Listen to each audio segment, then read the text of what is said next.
Okay, awesome. We are online. Beautiful.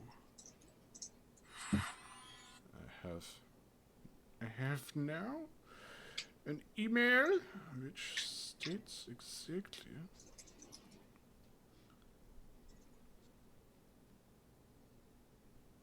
Oh, they mentioned me. Wonderful. Wonderful, wonderful, wonderful. So we'll let everybody trickle in for the first 10 minutes. So. Alright. Okay. So, crew type determines what you focus on as well as the selection, blah, blah, blah. Choosing a crew type is important. Your crew has just formed and acquired a lair. Given this group of characters and their previous escapades with what initial reputation would you have among the Jason, factions of the underworld? Up, yes. read the chat. Uh oh. What's the chat saying? Can they hear me?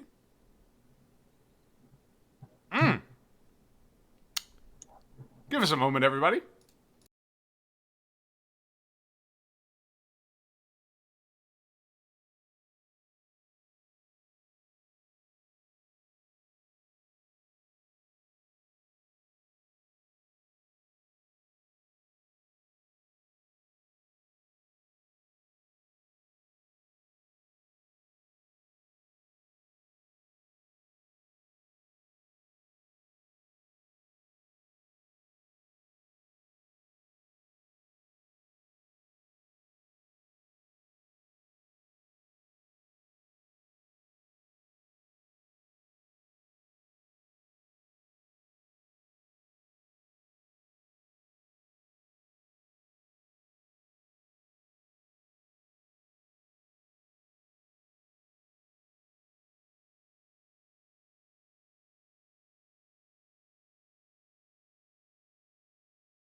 3, 2.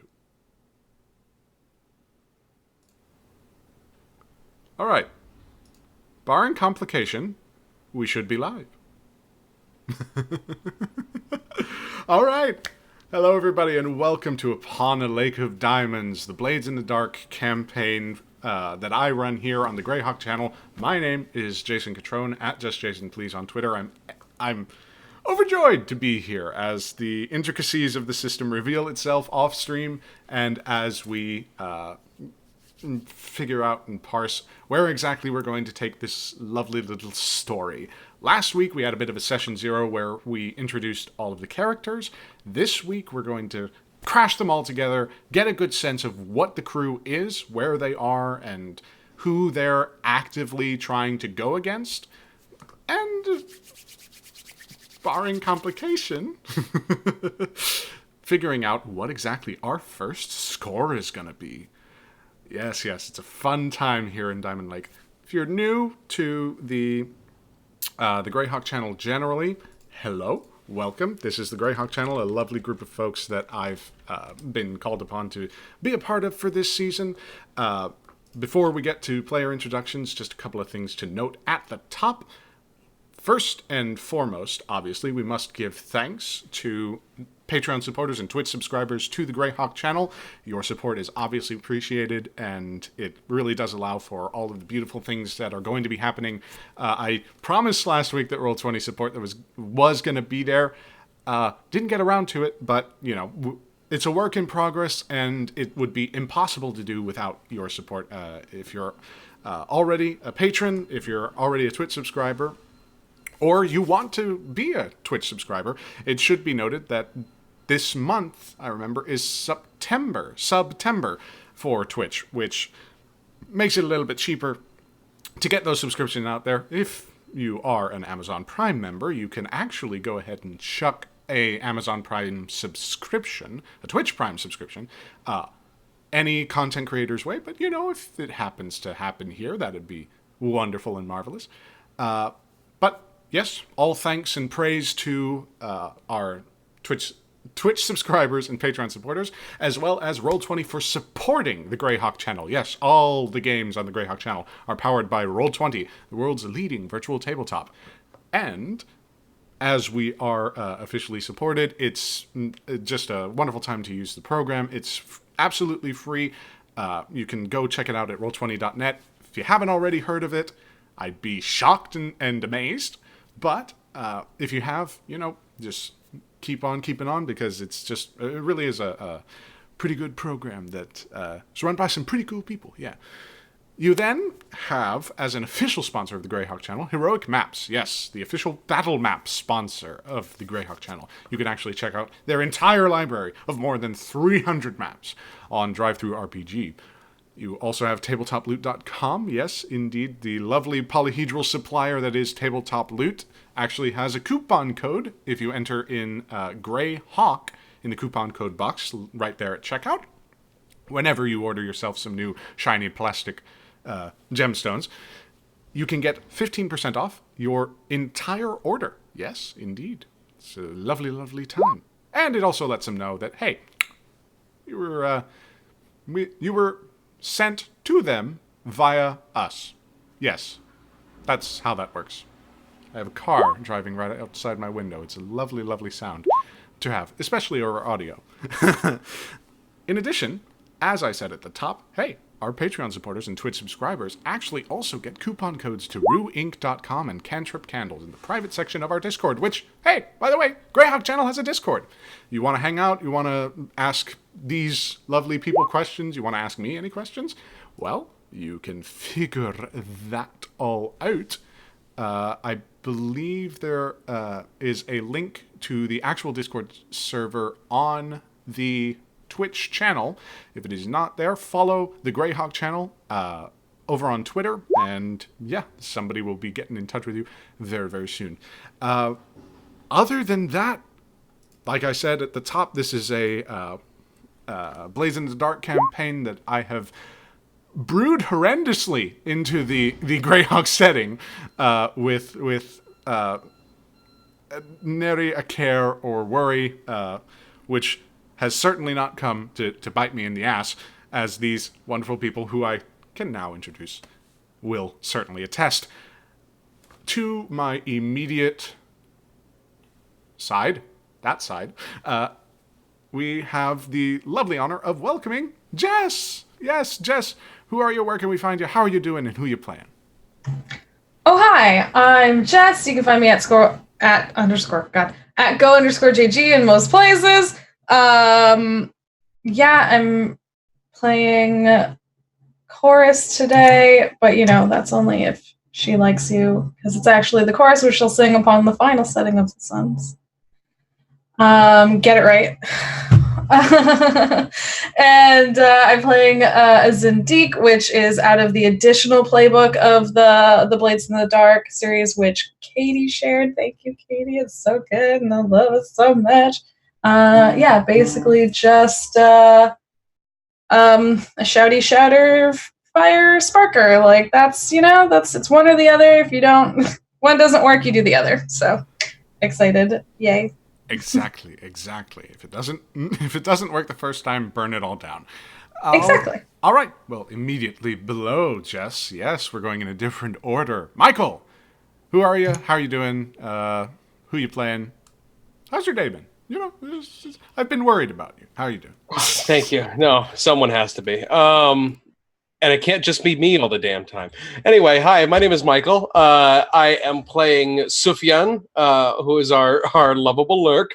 Are we doing plugs now or plugs later? Plugs later, but where can we find you on social media just to sort of, Yes, you can find me at Michael L. Bradley on Twitter, or if you follow my podcast, at DD Divescast on Twitter. My day... how long do you have, honestly? I don't know how. What's the audience retention rate on talking about my day? I had some. Switch the tag to just chatting and go for it. Okay, yeah. I went to breakfast. I had some corned beef hash and some disco fries, which are like poutine in New York, I guess. These are words that I vaguely understand. Yeah. Just hanging out. Supposed to be starting a game pretty soon with a couple of people. But, we're live, aren't we? Yeah. So that's my day. Good to know. Well, it's lovely to have you here, Michael. It's lovely to have you here, Jess, as we move on to the next column of people. Julian, how you doing? Yo, I am doing swell. I am excited to see what kind of shenaniganry everybody can get up to today. But yeah, I am Jackal of Jackal and Hare. If you like other tabletop games and whatnot, and my cats are going to fight right now. I'm going to spray them with a water bottle. I will be playing Ophiuchus, Dementir, who is a whisper. So he does all like the weird spiritual shit. So we'll see what shenaniganry he gets into. Indeed we will. Indeed we shall. And where can we find you on Twitter? You can find me at triangle_art_JW. I do art and like that. Yeah. A lovely artist. Like, follow Julian, honestly. Like, the art that he did of Ophi was just mind-blowing. But we have a final player to introduce. Katie. Hello. Very good to see you again. How you doing? Who you playing? How you been? Etc. Hi, I'm Katie. You can find me everywhere on the internet at Katie Face. I am having a okay day. I've only been awake for an hour, so nothing has exploded yet, so we're fine. But I play Clave Templeton, the cutter. They use they, them pronouns, and they're just ready to fight and drink. And we've established that last week, so let's see where we go from there. Perfectly fine and well adjusted, each and every single one of these characters. All right. With all the players introduced, with a damn good summation of everybody's sort of shindig going on. Yeah, I guess that's what we're going with. That's the energy I'm bringing to the table. we'll go ahead and jump right in. Last we left off, we got a little bit of a bird's eye view that perhaps some disgruntled employees of a particular mine manager, a man by the name of Balabar Smank, were about to be experiencing even more hardship. But this was certainly divorced from the actions of one Chorus, who found themselves in the drink for a little bit of light arson that may have been perpetrated against this very good mine manager. Ophi, Clave, Sufyan had all been scattered to the winds, indulging in their own sorts of vices, only to crash back together very soon after this incident. Sufyan was called away by a friend, a deputy of the local sheriff, a man by the name of Cubbin, named Duncan, after having just won... You know what? Actually, because I didn't mechanically define it, you won actually 2 coin from your escapades during your stint. All right. Yeah. I believe that I had already given you a clock, something along the lines of payment due, or... No, I don't remember that, actually. well, I think the hand's off the chess piece at this point. Yeah. Yes, I have a clock. Yeah, you got a clock.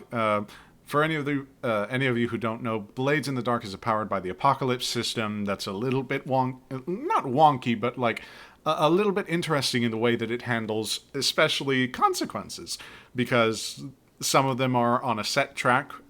Some of them are a little bit more esoteric. Some give, some take. It all depends on the consequence itself. Sufyan, if you could actually tell me what the clock title is and how many pips you're on that clock? Yeah, the clock title is Payments Due, and I'm at 1 pip. You're at 1 out of pip 6. Out of 6. So whatever happens when you hit 6, that's an interesting sort of conundrum. And what exactly you can do to affect it, it might be negotiable. It might be inevitable. We'll just have to see. So... Pardon. As we have the characters, we must now determine the crew. So, as Sufyan, you are not dragged along. Duncan is the more cordial type, and understanding a man of your stature, build, age, general health... Duncan is sensitive to your needs, so make sure that the roadways are clear and whatnot. He's not exactly the brightest, but he's certainly the most kind-hearted of the sheriffs, especially at this early an hour, late an hour.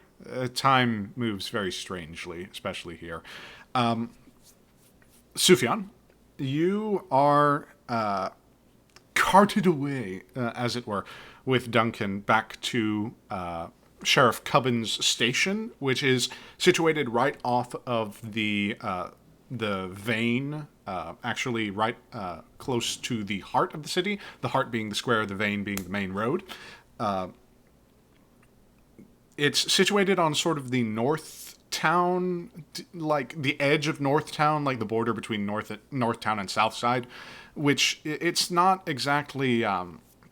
unfamiliar to you, given, your familiarity with Diamond Lake generally, but it's definitely a bougier place than people of your particular disposition or financial situation are accustomed to. Time goes on, and actually, I just have a question. With obviously Sheriff Cubbin, being sort of who they are, how do the deputies and the sheriff and whatnot keep their offices? Are they sort of a neatly bunch, or like, help me on this, Michael? Like, what's their general aesthetic, I suppose? I don't. I think it's like it's like the most urban version of a terrible ghost town saloon. Yeah. It's just if there was dust here, it would be dusty, but it's probably like a little muddy and maybe moldy. Sure. It's just it's not that it's, excuse me, fallen into complete dilapidation like many of the districts in Lakeshore, but it's still got It could use a Swiffering. Yeah, it's got that South Side flair where it's like, well, maybe you don't really want to hang around here, especially because they're deputies and whatnot, because solicitation and all those other sorts of things. Like, it's not a good look. Like, it's far enough away from the mines to be out of the smog and the whatnot, but close enough to where, boy, you get the sense that maybe the sheriff's not doing as well as they would like to. But as you enter into the building, there's been slight efforts to clean it up, especially given the fact that you note, of course, could you remind me of your friend's name? Lavilra? Yes, Lavilra. You mean? Yes, Deputy Lavilra, who is sympathetically having let Chorus out of the cage, as it were, and into the main lobbying area. Manacles on wrists because, it's a formality at this point. But being the only 4 people in the station, Duncan sort of yells out very unceremoniously, I got your friend here. Hope you don't mind if we were to sort of make this quick. I was actually hoping to get some shut-eye before too long. He kind of stretches out his shoulders and cracks his neck. Actually got me up from the middle of the night. I'll tell you about that. And he turns to Sufyan and tries to begin talking before Lavilra cuts him short, turning to Chorus very abruptly. Right. Obviously, I'm sure whatever happened was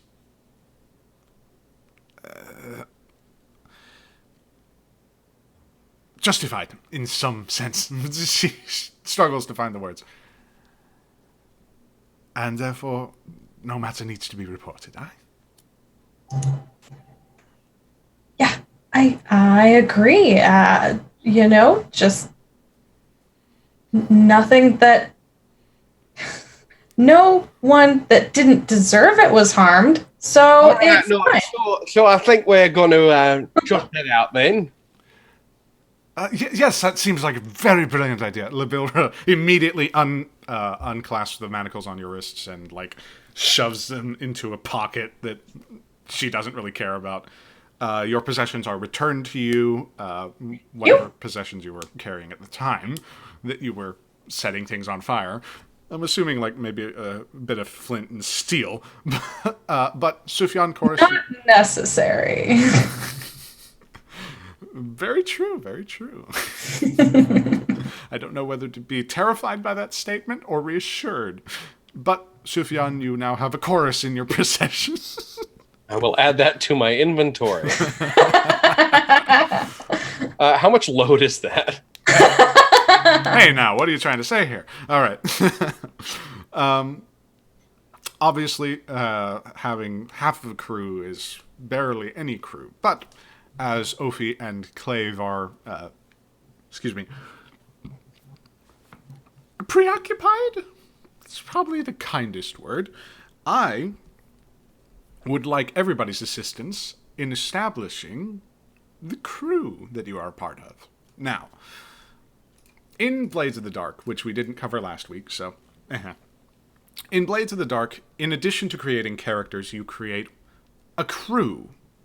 Obviously, this is something that assists players to gather information, get scores settled, and make sure that the scoundrelly life they lead is perpetuated quite breezily. Now, I already spoke with the players before stream. They did agree, unless anybody has any objections, to a particular crew type. The crew type determines the group's purpose, their special abilities, and how they actually advance. So how they garner experience from the scores that they take on, etc., etc. They begin at tier 0 with stronghold and 0 rep. They also start with 2 coin, which has been doubled thanks to the efforts of Sufyan and the marvelous success that he experienced. For what exact consequence that will have, it'll be interesting. They then had to choose an initial reputation and then a lair. Yeah, a lair is pretty fun. So, the initial reputation, I think, had yet to be decided upon, so I throw this now to the players. The crew that you run is relatively new, each of you having crashed together one way or another very luckily, etc., etc. So how exactly do you craft the reputation that you have? Purification by fire. Purification by fire. All right. No, just kidding. I'm sure Claire agrees with that. We at least have 2 people on the same page. Sufyan, Clave, we've gotten that sort of vibe before. So would this entail that you would be a daring bunch, basically taking on these sort of fantastical scores to... That's what I would call it. I would call it theatrical, if anything. Theatrical, indeed. Interesting. So it's not just that you... It's not just you take the initiative to affect your current situation. You do it with panache, as far as I understand it. You're Batman villains here. You're Got to make a name for yourself somehow. Yeah, exactly. So Oh, we really are Suicide Squad at this point. What are we, some kind of Blades in the Dark? But I think with the skill set of a fire starter, a weird cultist, and a person who can punch ghosts, I think it has to be, even unintentionally, somewhat theatrical. Yeah, it's definitely in that daring thing, because I mean, Clave will run right in. You literally do not have to convince them to punch anything. Just say punch and they'll do it for fun. So yeah, I also agree. And Ophi, I mean, for lack of a better example, I guess, you literally have diamonds embedded in your skin. That's thanks to my parents. I'm trying to hide that shit. I think you should embrace it. It's the calling card. That'll work out great when we're walking in the back alleys. Especially since diamonds are known for their, historical dull sheen that never catches anybody's eye. Exactly. And They're not worth anything. I think chorus is self-explanatory in this instance, I would hope. All right, so we'll hash out what exactly that means, but your initial reputation within the underworld of Diamond Lake is you have a flair for the theatrical. We'll determine, again, what that means exactly a little bit later. As you are bravos, you are the sort of thug-ish, mercenary type, cadre that executes battles, extortions, sabotage, and smash and grabs. Most frequently. Doesn't mean that you can't go outside your comfort zone, but it does indicate that there are interesting times.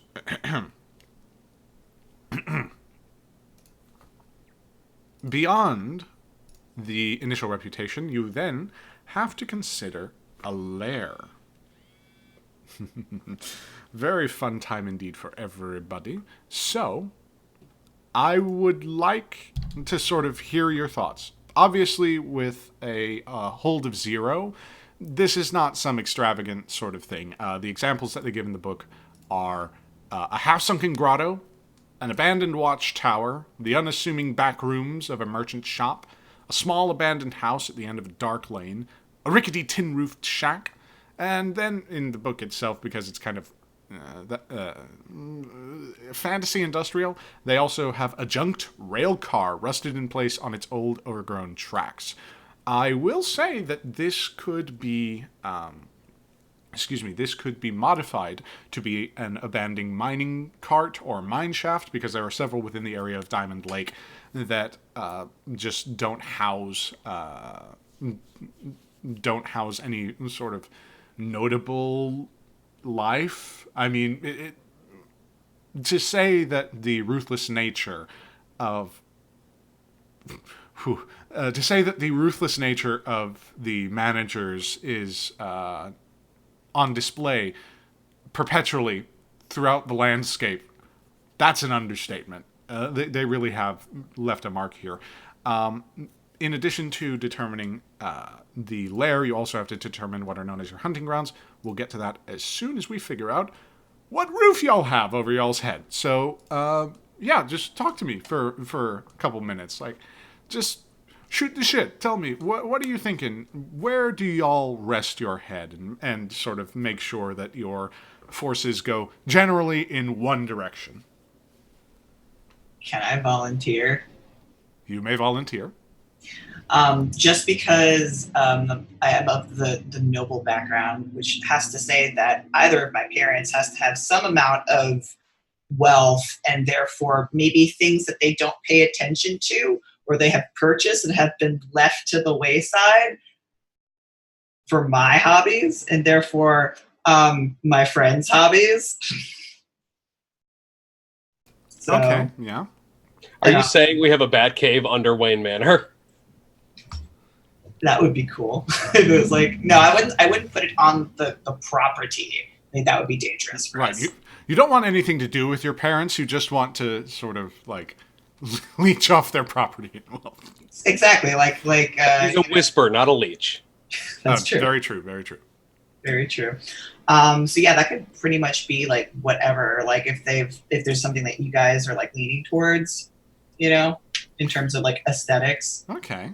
That's very interesting. So would this be situated near, would it be, if not a bat cave under Wayne Manor, would this be situated in the district where your parents are? Because that would imply that y'all are either, again, sort of on that south side or north town. Like, if you're rich enough to afford this sort of property. That would depend of whether or not they don't have properties elsewhere. Or they haven't purchased. It could be like this is kind of a shore town. It's on a lake, so they might have a warehouse in the shipping district or something like that. Yeah. That like would be a lighthouse or something. Yeah, that would solidly be in the Lakeshore district. That's just to give a sense of the geography. North Town, you got the bougie people. South Side, you got a lot of the miners, or a lot of the well-to-do miners, and merchants and whatnot. Lakeshore is where you've got just the grime, grit, piss, and vinegar, like, swilling around all the time. So what exactly do y'all think y'all would really have situated, like, throughout all this? Obviously, it's something to do with Ophies, not Orpheus, what the hell? I am not Orpheus, thank you very much.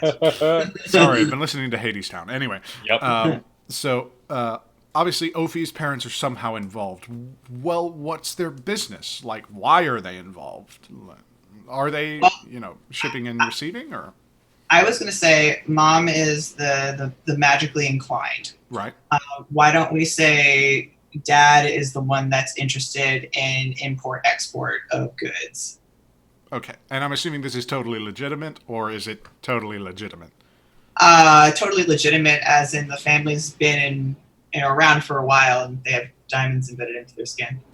Okay, so definitely probably have some ties to Greyhawk. They might actually be in the circle of influence of the Neffs, because, for any of you who don't know, the mayor-governor appointed by the Free Cities of Greyhawk is a man by the name of Lanod. That's his name. Lanod Neff, and his brother, actually, Alustan, is a quite notable and distinguished wizard from Greyhawk proper. So, having taken residence in Diamond Lake and sort of been affiliated with many of the managers and merchants there, I'm pretty sure that your mother, given her proclivities to the weird might be allowed to, with some lenience, dabble in magics that, others might frown upon.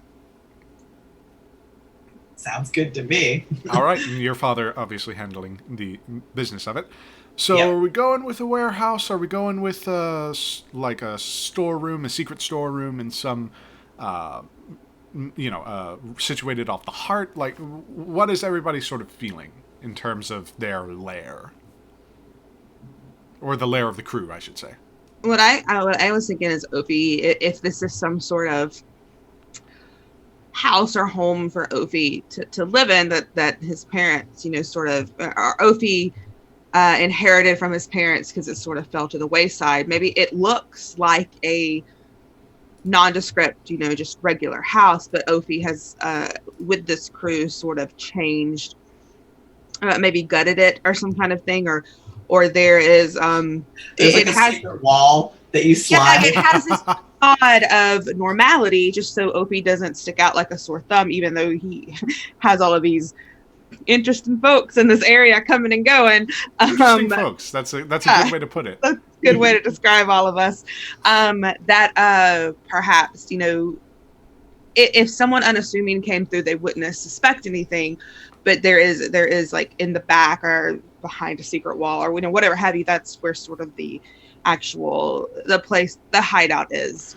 Okay, and Chorus. That cave is underneath my house. Yeah. And Chorus, just real quick. Would Chorus sort of be all right with being situated in this sort of sphere? Because, it's very interesting that Ophi is tied to Neff, the main power structure that's supposed to be, policing and monitoring the situation in Diamond Lake. And yet, there just seems to be no real change being affected. It's kind of interesting. So how is Chorus's reaction to this lair being provided by Ophi and his estranged family? Chorus and Ophi are friends. Chorus knows that Ophi does not like his family. Like, Chorus has no problem taking things from rich people, and they're not fucking, they don't need it. Rich people don't need more stuff. They have enough stuff. There's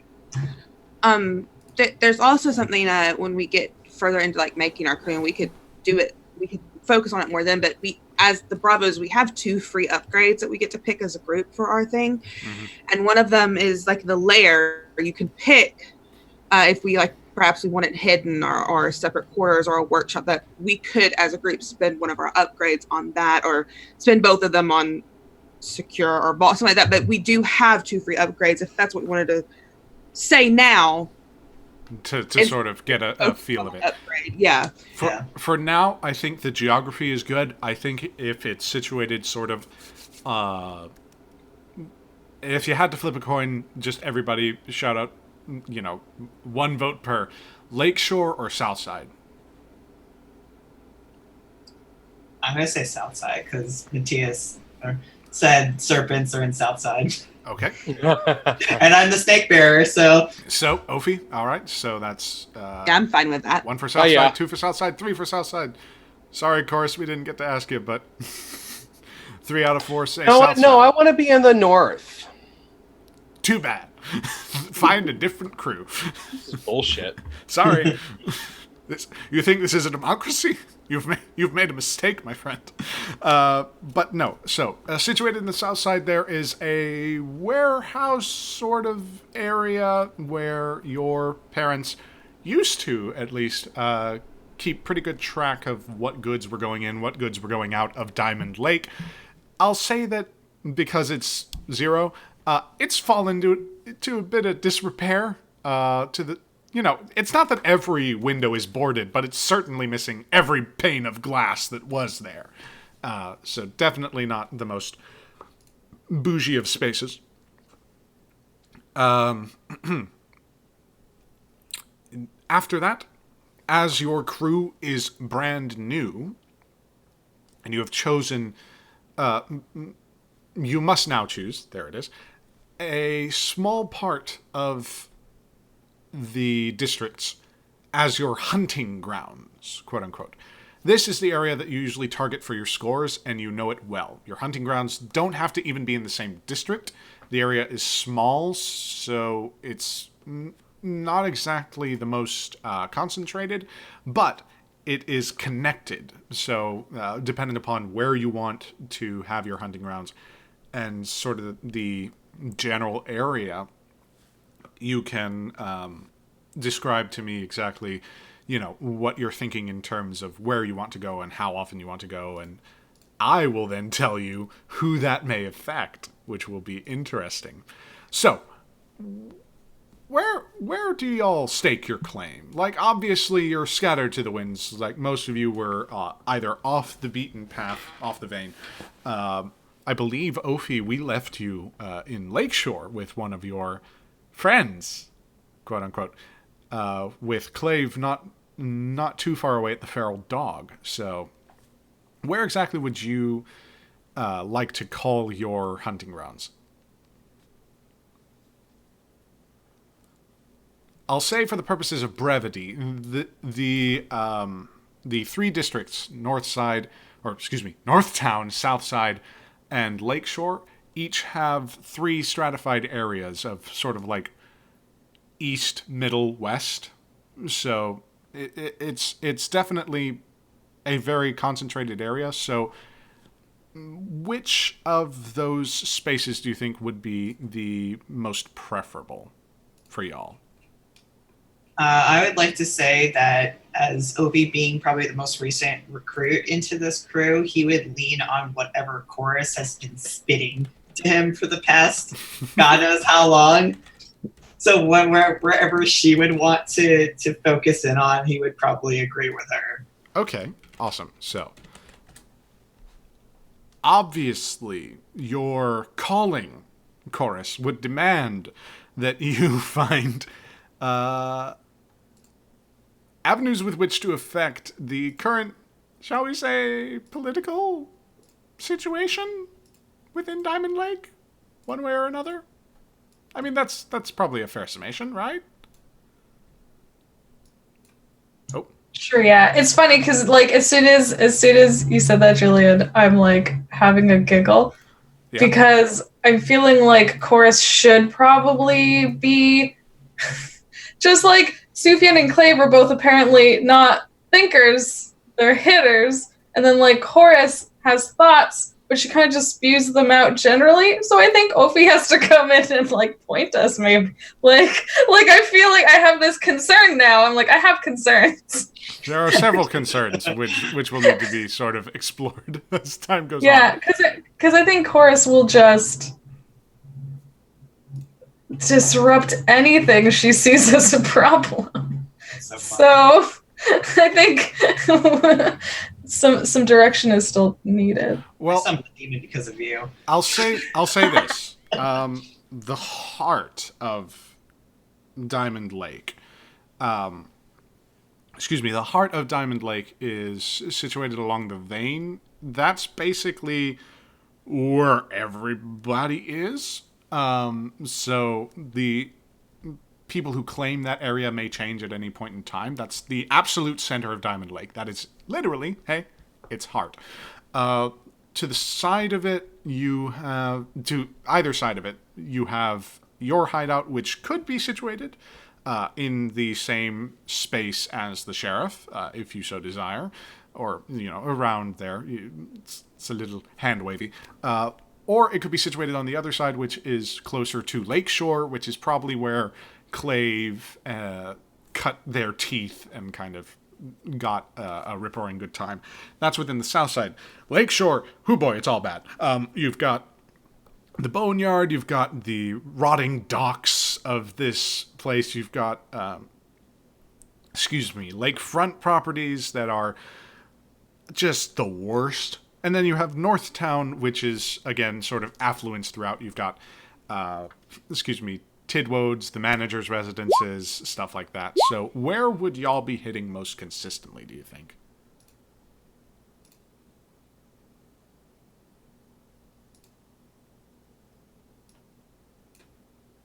you. That's what I'm saying. How much consistency has there been before now? Before now? Let's see. That's what I just feel like maybe. Yeah. Before now, each of you has been able to settle yourselves quite nicely within Diamond Lake.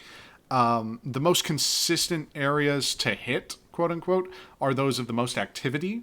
So each of you would know that everybody's looking at the heart at any one time.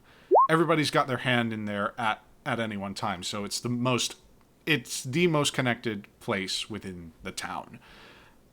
Outside of that, Lakeshore has some opportunities with a few of the less, I don't want to say honorable, but definitely the more ruthless gangs and more ruthless influencers.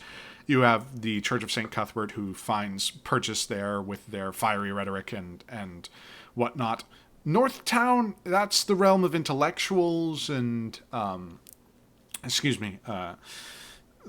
basically people who, for want of a better example, hoard their shit and then put a gate up beside it to where nobody screws with it.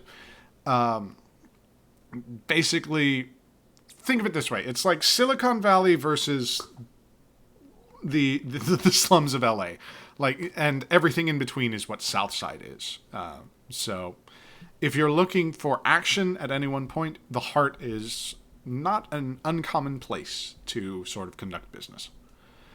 If you're looking to affect the political situation, Northtown might be where you're sort of casting an eye. There are a few boutiques and whatnot that are frequented. Obviously, Tidwode's being the most infamous, I should say. And then you have on Lakeshore, just the worst of the worst. So, with the types of jobs that y'all will be doing, I would say keeping it in the sort of, not midsection, what is that called? Southside. Keeping it in Southside might be the way to go. But this is all collaborative, so if you've got a different idea, let me know, and we can figure it out. Woohoo! GeoNerd just subscribed. Hello, GeoNerd. Very good to have you. All right. So, unless anybody says otherwise, I will assume that y'all are going to be situated around the heart. Having that be your hunting grounds. Again, unless anybody states otherwise, you can perfectly suggest something completely different. I mean, I think that makes sense. There's a lot of different stuff that could happen there. Like, we could rob a shop, or we could just pickpocket some people. Yeah, I'll say specifically there is a portion of the... there is a portion of the heart which is known as the storefronts. It's exactly what it says on the tin. It's just a bunch of storefronts run by local merchants and whatnot that basically eke out a living, charging ridiculous prices for what should be, serviceably cheap goods. It's obviously your hunting grounds doesn't expand very much. It's only about 3 or 4 blocks, but it is still an intrusion on everyone.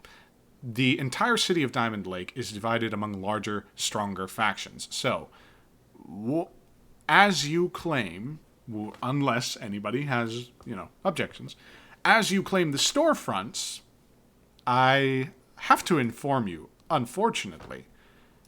Well, I have an objection. Okay. What's the objection? I don't want bad things to happen. I know you don't want bad things to happen, but we're also playing Blades in the Dark. So, I'm sorry, but bad things have to happen. And the bad thing that happens here is, well, you're raiding the storefronts, which, it's not a good look. It's really not. Especially given the fact that Tidwode, the only banker, basically, within Diamond Lake, backs a hell of a lot of these shops and insures them. And, Tidwode is an understanding gnome. He has a reputation to uphold, obviously. He's a very savvy person. But, well, darndest thing. Shops don't like being broken into. And not only that, the people who insure shops don't like them being broken into. Unless, of course, maybe your crew would be willing to cover a portion of the damages? So, here are the options for you. You've got to decide how you deal with Tidwode. Now, Tidwode is a amiable enough chap, so you can pay them off. You give them 1 coin in exchange for giving you room to work. Tidwode will, shall we say, turn a blind eye or misremember a name here or there. Any witnesses that you might encounter might be persuaded to maybe not take their case to Sheriff Cubbin at any point in time. You can also pay 2 coin as a show of respect and gain +1 status with Tidwode. So basically all saying, hey, not only are we on the level, we fully understand the work that you're trying to do. Here's a few of our assets in addition to what we're offering for, as I said, a +1 in status with Tidwode's faction, which is useful mechanically as it helps you gather information and just basically puts you on a more even footing with the bigger powers of Diamond Lake. Or, final option, you can just tell them to fuck off. You can keep your money and take -1 status with the faction.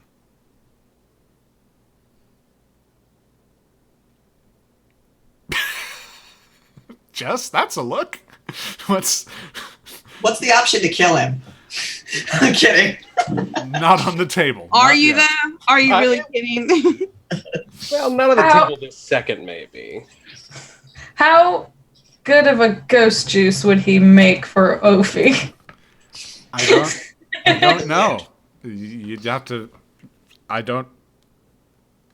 That's a good question. If Clave can punch ghosts, can they pre-prep people for ghosting? Can you That's just pulverize? tenderizing. Can you tenderize the ghost before we put them into a juice? There might be a little bit of pulp left in the juice, but you know what? Who doesn't like a little pulp? Right? I mean, that's fine. I don't. Pulp's great. So I'm thinking about Sufyan because his whole goal is he wants to move up in the world, in a matter of speaking, and he wants to be people's friend. Sure. But he also wants to make a big show. But also, if they're turning a blind eye, we have more room to work. Well, technically, you earned 2 gold. I was gonna say, and I'm the most liquid currently. Easier for ghost juice.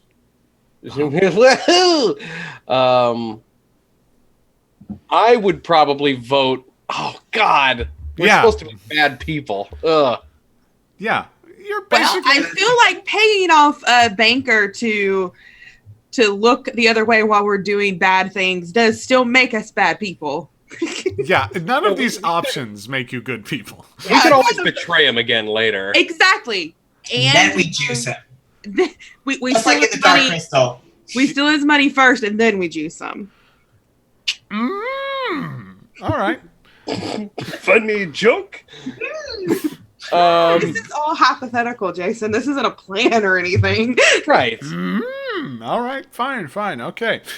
Well, My vote, Sufyan's thought, is since we have the assets, we might as well spend them. actually, yeah.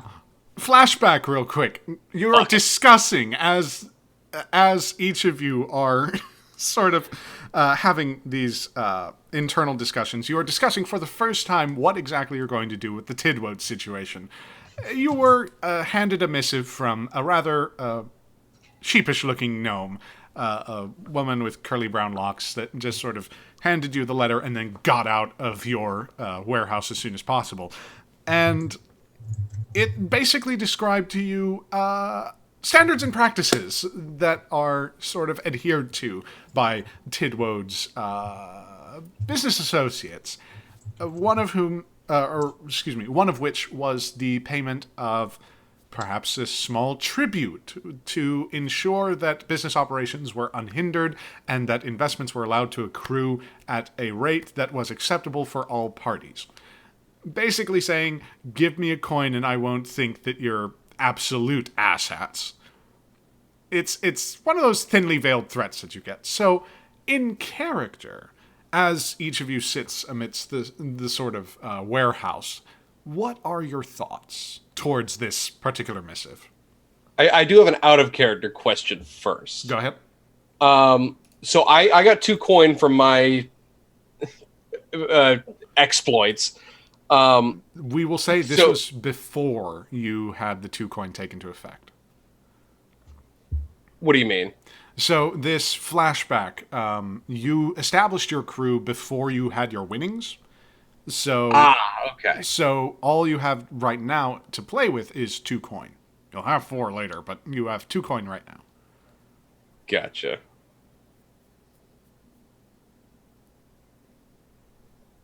Clava's just like leaned back on like two feet of a chair with their feet up on a table, just trying and massively failing to balance a knife on their finger, and they're just like,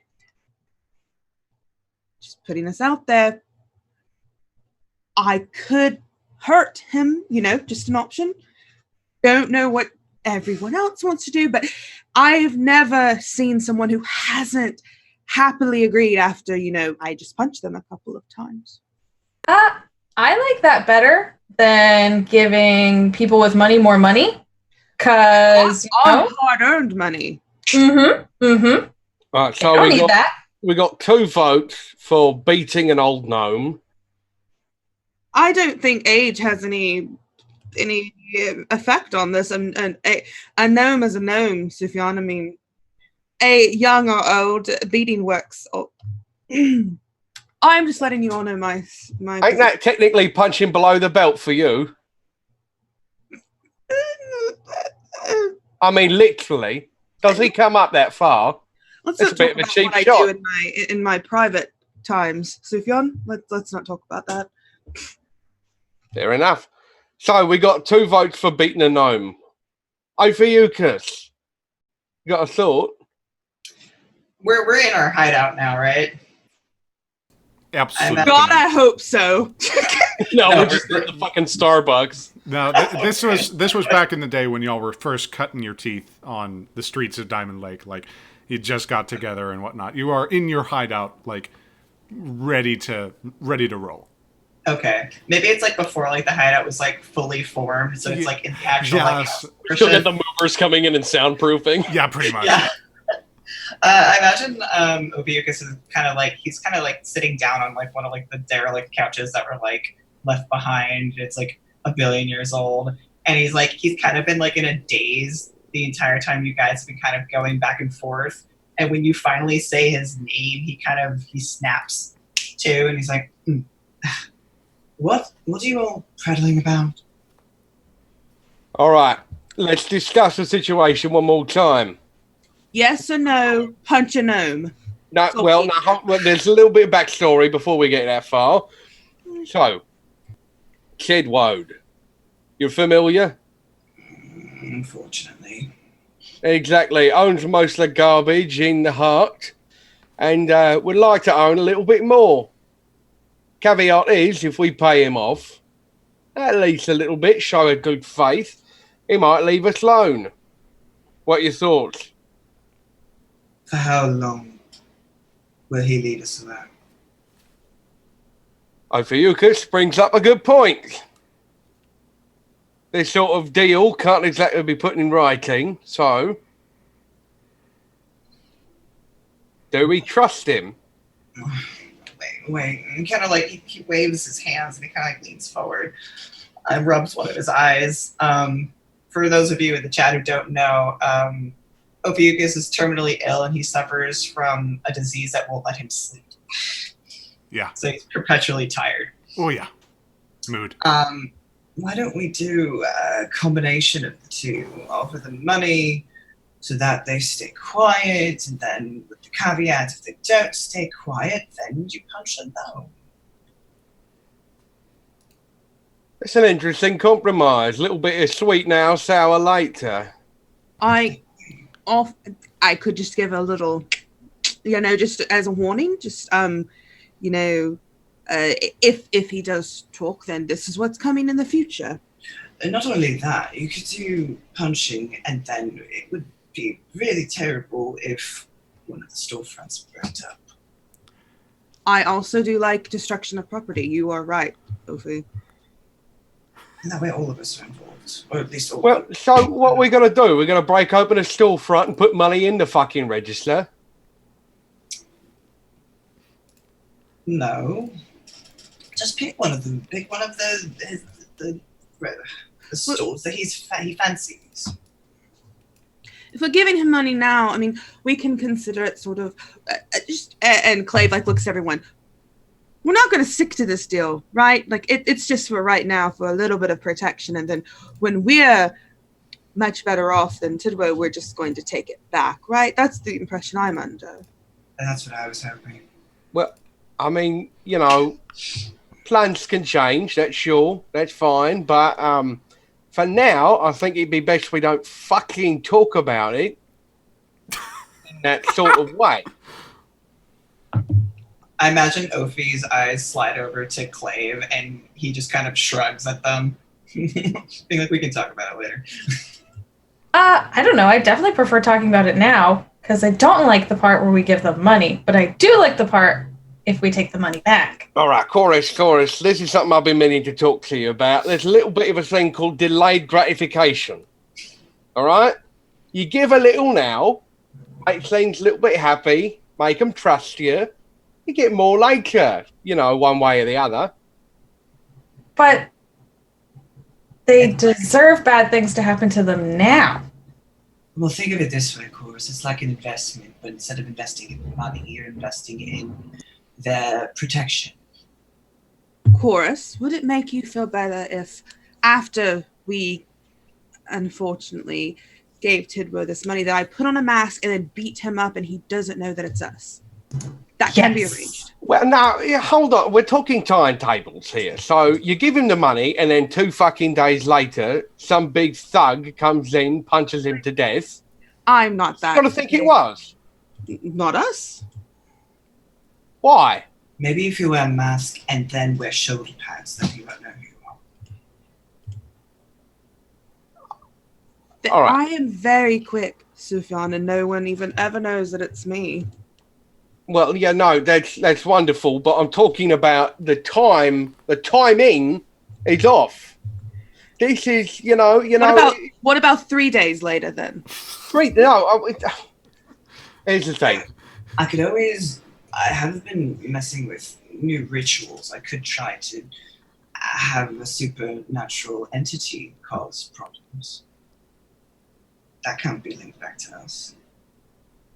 You do know what happened last time. We had a supernatural entity causing problems. I'm not planning on doing that again. And he gets really sharp at that. Plans change, though, for you, because Everything changes. Do what you want. I'm going to try to get some sleep. Good luck with that. He All right. kind of he lays back and his eyes is going to glaze over. That's basically what he does. All right. he dies briefly. So, with that discussion now out of the way, what are we doing? We didn't even make a choice. We didn't make a choice. Yeah, I know that we didn't make a choice, but now we have to. So I thought that we planned on giving them some of the money, just the one coin, just to get. And then if he starts getting squirrely, that's when we start pulling the mafioso. Shame something happened to this place. That's what I was getting the vibe from. Do we have to move past this scene? Because we could also ramp up, because Sufjan has an alternate idea. Oh, God. Well, what's the alternate idea? Not entirely alternate. Pray tell, please. Hold on. Okay. me get back into it. All right, so we've got a couple options. Is he still with us? He just looks over at Ophi on the couch. Slave just takes a piece of like building material, whatever like is crumbled around, and just starts tossing them over A brick. at Ophi. Not a brick, just like a pretty hard piece of like drywall or something, and it's just like tossing, just hitting Ophi as much as they can. Is there a move I can do to like ricochet that thing back at them?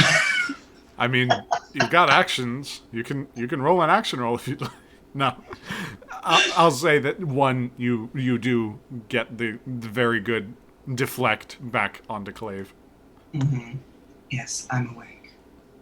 All right, so we know everybody's misgivings with handing over some of our assets.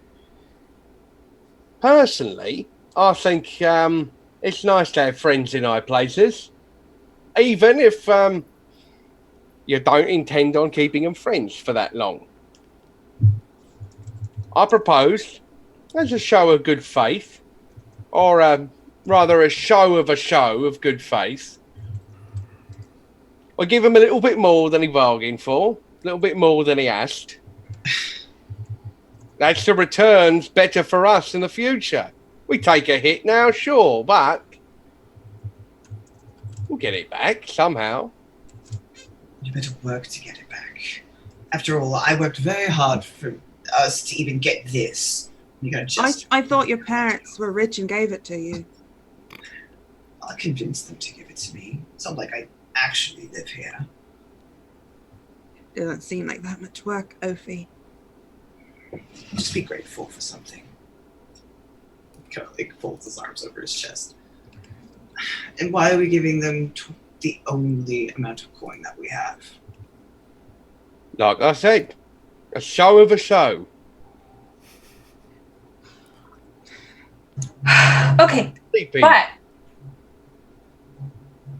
you said there was one option where we were sweet and then sour, but maybe what we actually need to do is be sour and then sweet and then sour again. It's a lot of flavor profiles there, of course. Well, I just think Actually. Clave can scare them with punching, and then they don't like that, so then you're nice to give them some money, but you also let them know that if they don't give us what we want, then everything goes up in smoke. And I think that she produces a little bit of like... Of course, yeah. Be careful, the wallpaper's very, very... Oh, sorry. You know what, Sufjan? I will I'll let you make the call on this, but if you need any violence, to come to, I honestly don't care what we do. Right now I'm just mostly worried about not spending everything we've earned on helping a already rich person. But if you think it's the best option, Sufjan, that's fine. He takes that into account. He kind of turns to Chorus and says, "So, what's your thought on a first sour move?"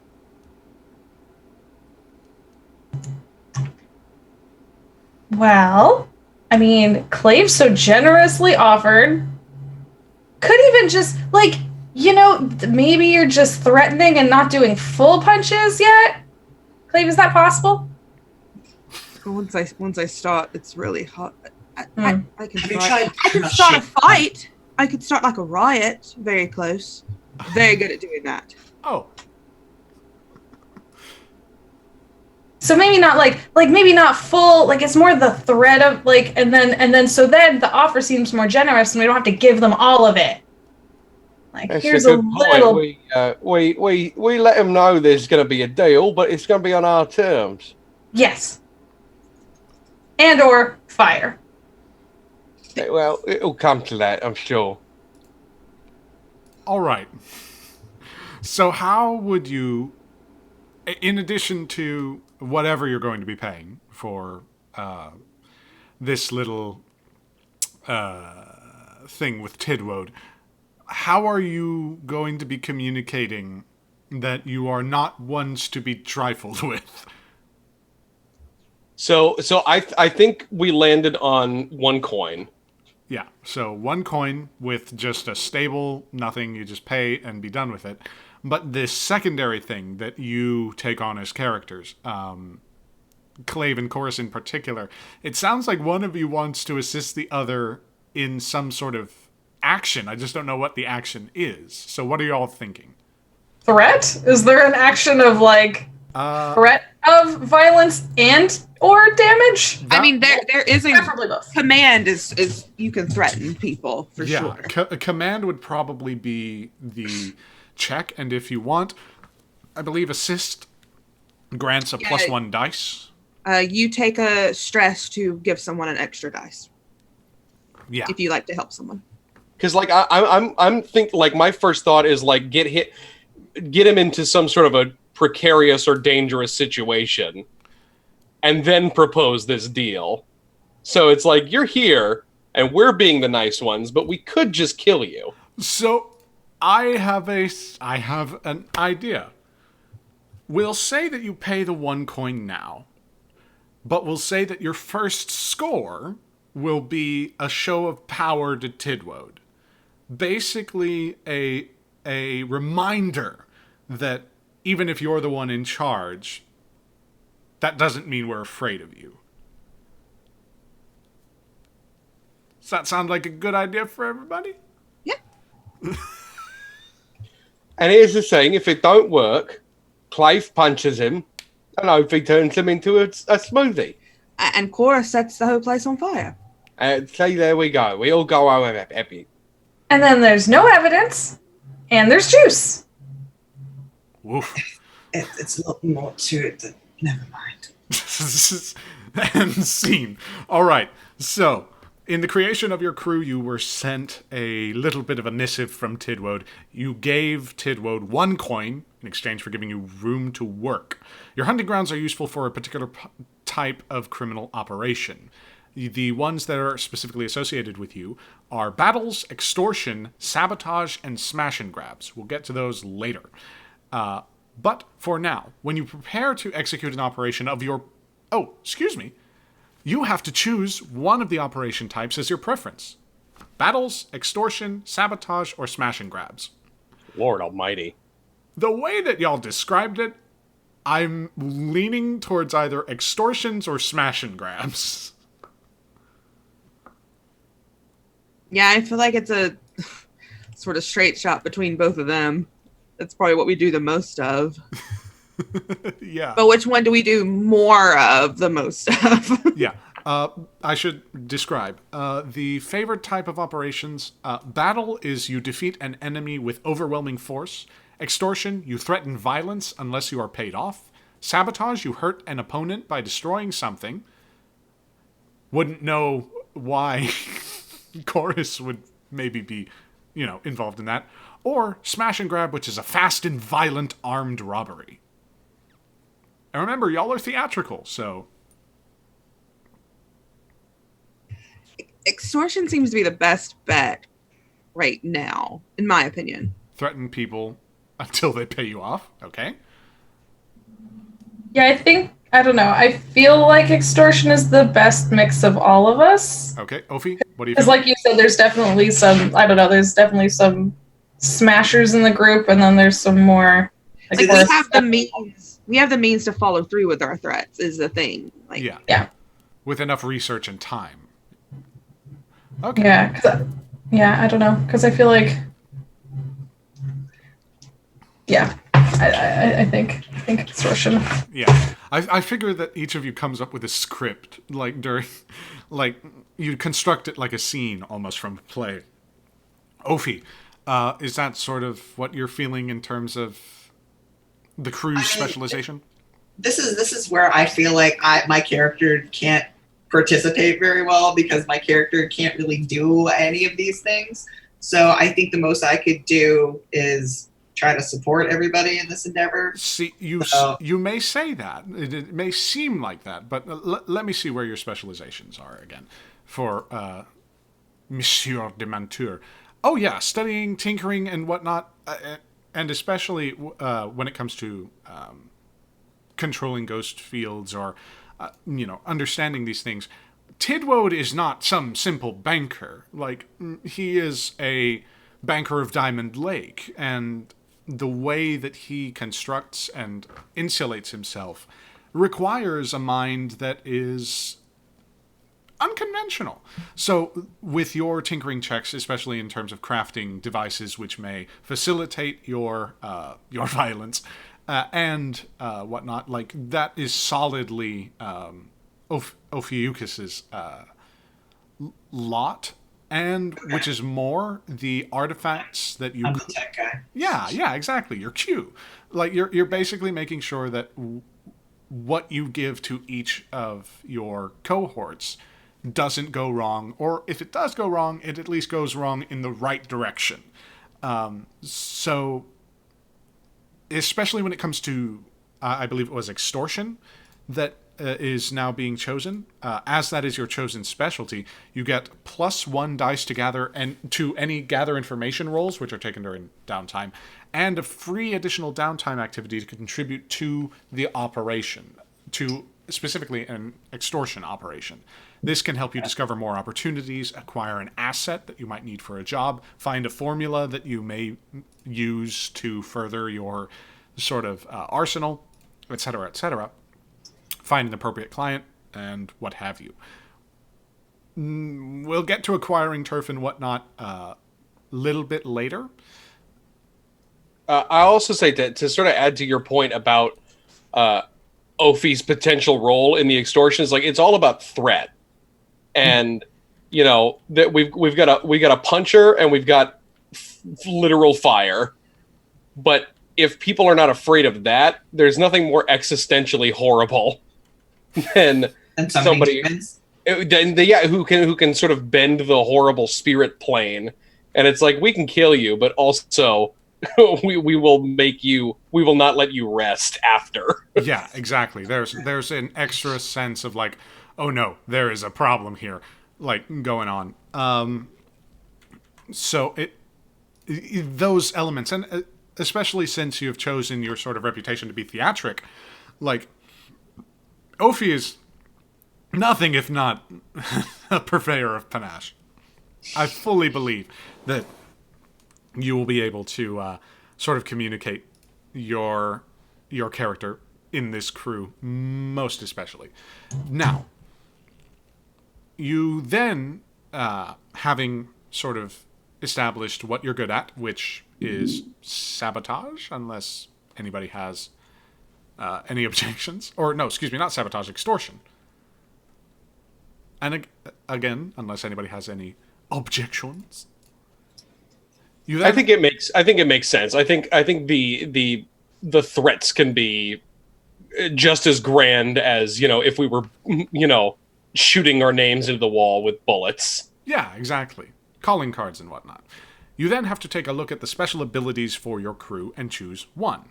If you can't decide which one to pick, go with the first on the list. It's placed there as a good default choice. It's important to pick a special ability that everyone is excited about. So, I'm sorry. Go ahead. We chose Forge in the Fire. Forge in the Fire, is that good for everybody here? Mm-hmm.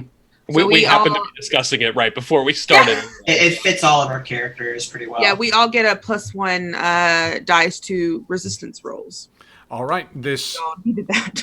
All right. So resistance rolls are basically you won't go down without a fight. Like you, whatever negative consequence you suffer, you can resist it, which is a special role that we will get to once it comes up. But basically, if I visit upon you something particularly nasty, your characters can go, actually, no, fuck that. No, Jason. No. Let me tell you how it happens. Yeah, exactly. Or you modify it to where, no, wait, no, that doesn't happen. This is what happens. And then you roll resistance, and then we see, hey, did that actually happen? Or, wish that happened. So, yeah. This, I should note, only applies to player characters. It does not confer any special toughness to cohorts. So just be very, very cognizant of that. Now, obviously, the special ability has been chosen. Now we must assign 2 upgrades. 2 upgrades are pre-selected for your crew. For Bravos specifically, you have, I believe... Training and prowess and our thugs. Yes, prowess training and a gang of thugs. I love that so much. Yeah, so if you have training, you earn 2 XP instead of 1 when you train a given XP track during downtime. So whatever's in your playbook, you can train, and instead of it giving you 1 XP, you get 2 XP instead. It essentially helps you advance more quickly, and with the the gang of thugs, you basically have a group of, with thugs specifically, they are known as killers, brawlers, and roustabouts. A gang has scale and quality equal to your current crew tier. Since your crew tier is 0, your gang is quality 0 and scale 0, meaning you got a couple of people on your side. Excuse me. We'll get to crew upgrades a little bit later, but in addition to the 2 that you have pre-selected, you also can choose, you must choose 2 more. If your crew has a cohort, follow the procedure to create it. Record the faction status changes due to your upgrades. So, a cohort is a gang or an expert who works for your crew. To recruit a new cohort, you must spend 2 upgrades and create them using the process below. Since you have been given a gang, that eliminates the I believe the need to create cohorts, because hey, you already have them. They're just going to grow with your organization. So for the upgrades to the crew, you have you have boathouse, you have a carriage house, you also, again, have a cohort. You can create an expert NPC. Again, a cohort costs 2 upgrade points, so that would be literally your 2 upgrades going to that one person. You've got a hidden lair, you've got mastery, you've got quality, you've got a secure lair, you've got more training, you have a vault, which is interesting, and you might also have a workshop. Each of those costs 1. So what exactly are you sort of feeling called to in terms of the upgrades, the 2 upgrades that your crew can have? I was thinking that maybe this is sort of a question, I guess, for all of us. Do all of us have our own, I don't want to call it a home, but place where we lay our head in the night? Because we can have quarters at our lair where we are all relatively safe there. If Ophi wants us to live there, that's a lot to do with Ophi. I think this is more of like Clave being like, hey, I don't have anywhere. Listen, Clave would stay there regardless. Let's just put that out there. God damn it. Clave would just find a couch and sleep. Right, yeah. You have a roommate whether you like it or not. Right. I mean, but it's also hidden, where we can, make sure that it's no one can tell otherwise that this is more than just your regular home. I think that's important. I think that if I had to pick one of them, I would pick hidden for sure. Okay, so we'll say that that's at least 2 people for hidden lair. What do we think, Chorus, Sufyan? I think based on what we talked about, how it is kind of like it is a secret, it's disguised. Yeah. So I think hidden works fine. Okay. All right. I was also thinking that because of how Ophi is, and because it would make a lot of sense to me, is to have the workshop. Because you don't have to, during downtime, you don't have to leave to work on your projects. It's all there for you. And it would benefit us to and narratively, I also think it makes sense that Ovi would have like a tinkering workshop, tons of books, all these things a nerd needs. That's Ovi. And no offense, Julie. Sorry. Yeah. Okay. And not only that, but especially for some of the plans that y'all may have, these might be long-term projects, which in Blades in the Dark, basically, these are multi-step, complicated issues that your characters want to resolve. And the workshop specifically has the means to resolve those in-house. So you don't have to go out, expose yourself to any other elements you can... Make favors with other people. It may be to where, depending on the dice, hey, maybe you need to talk to somebody, but you can at least have the information, do the research, and go from there. To me, it was between workshop or upping quality of one of our things. So, yeah. It's all dependent on what y'all are thinking of doing. How frequent do we get upgrades? When you level up, I believe. Yeah. Do we level up? I think I could be wrong, Jason, but I think you have an option that you can spend your XP on another move or by earning XP, you're able to figure out, when exactly your crew can upgrade stuff. At the end of the session, we review the crew XP triggers and mark 1 crew XP for each item that occurred. So it could be execute a successful extortion operation. Bang, you got an XP. Contend with challenges above your current situation. If you tangled with somebody who's a little higher tier, you mark XP. You bolstered your crew's reputation, mark XP. You express the sort of nature of the crew through your action. That's a hell of a lot more broad, but again, it's sort of, that's an XP there. So when you fill the advancement tracker, you clear the marks and take either a new special ability or 2 upgrades. Okay. So basically, the more risk that you take, the wilder the schemes that you've got, the more potential payoff you have. Okay. At the same time, the more potential heat that you draw, the more potential problems arise. So, you've got a hell of a lot of scores to settle. But, as it stands, it'll probably be very consistent because y'all are starting literally from the ground up. So, basically almost everyone is bigger than you. To the extent, that's the question. And to what extent that'll help y'all, again, that's another question. So, the one upgrade that you want to do is Hidden Lair.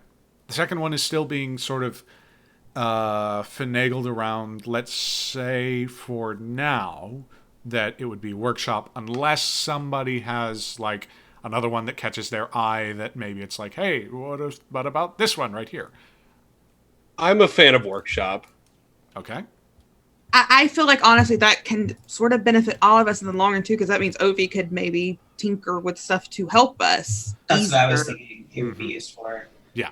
While in my mind, it instantly goes to, that's my ritualist, alchemist laboratory, but I can also make it is. Guys. Yeah, that doesn't mean it's not, but... Oh, no, I know.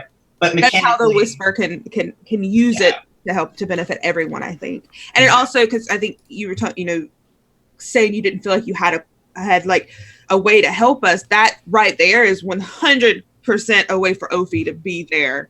It's also the perfect thing to do for when he's not fucking sleeping. Yeah, exactly. Very much so. Because I know it's late. You want to numb your mind? Go ahead and take a look at all of these formulas.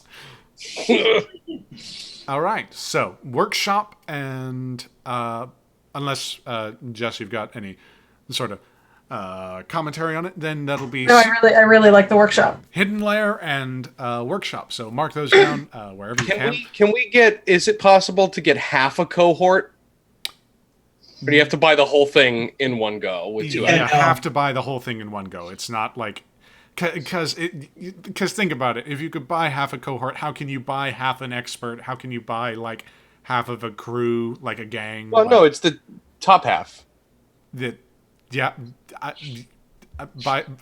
sorry to say, that by the rules of the game, unfortunately, it has to be you go whole hog or no. What if it's a halfling?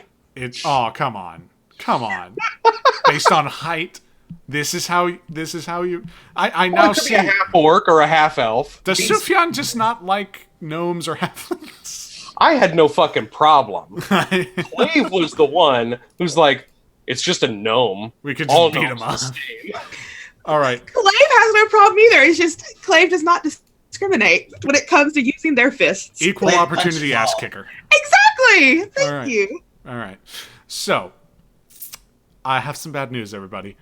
Because Hold on, wait, I have an objection though. I know you may have an objection, but I've got bad news either way.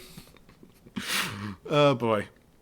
Yeah, so those upgrades that you got, fantastic, wonderful, love it. One faction helped you get one of those upgrades. So, what faction helped you, and what was the upgrade? So, I described to you last week, and I'll go through again, just a good overview of the mine managers and like the various entities in town. So, you have the Church of St. Cuthbert, you have the Garrison, you've got Tidwode, you've got Alustan, and sort of the Nefs representing the governmental side. You've got Gansworth, who is the youngest of the mine managers. He's a little bit of a little bit of a neutral entity. He has his hands in a lot of situations. You also have Cubbin and his deputies.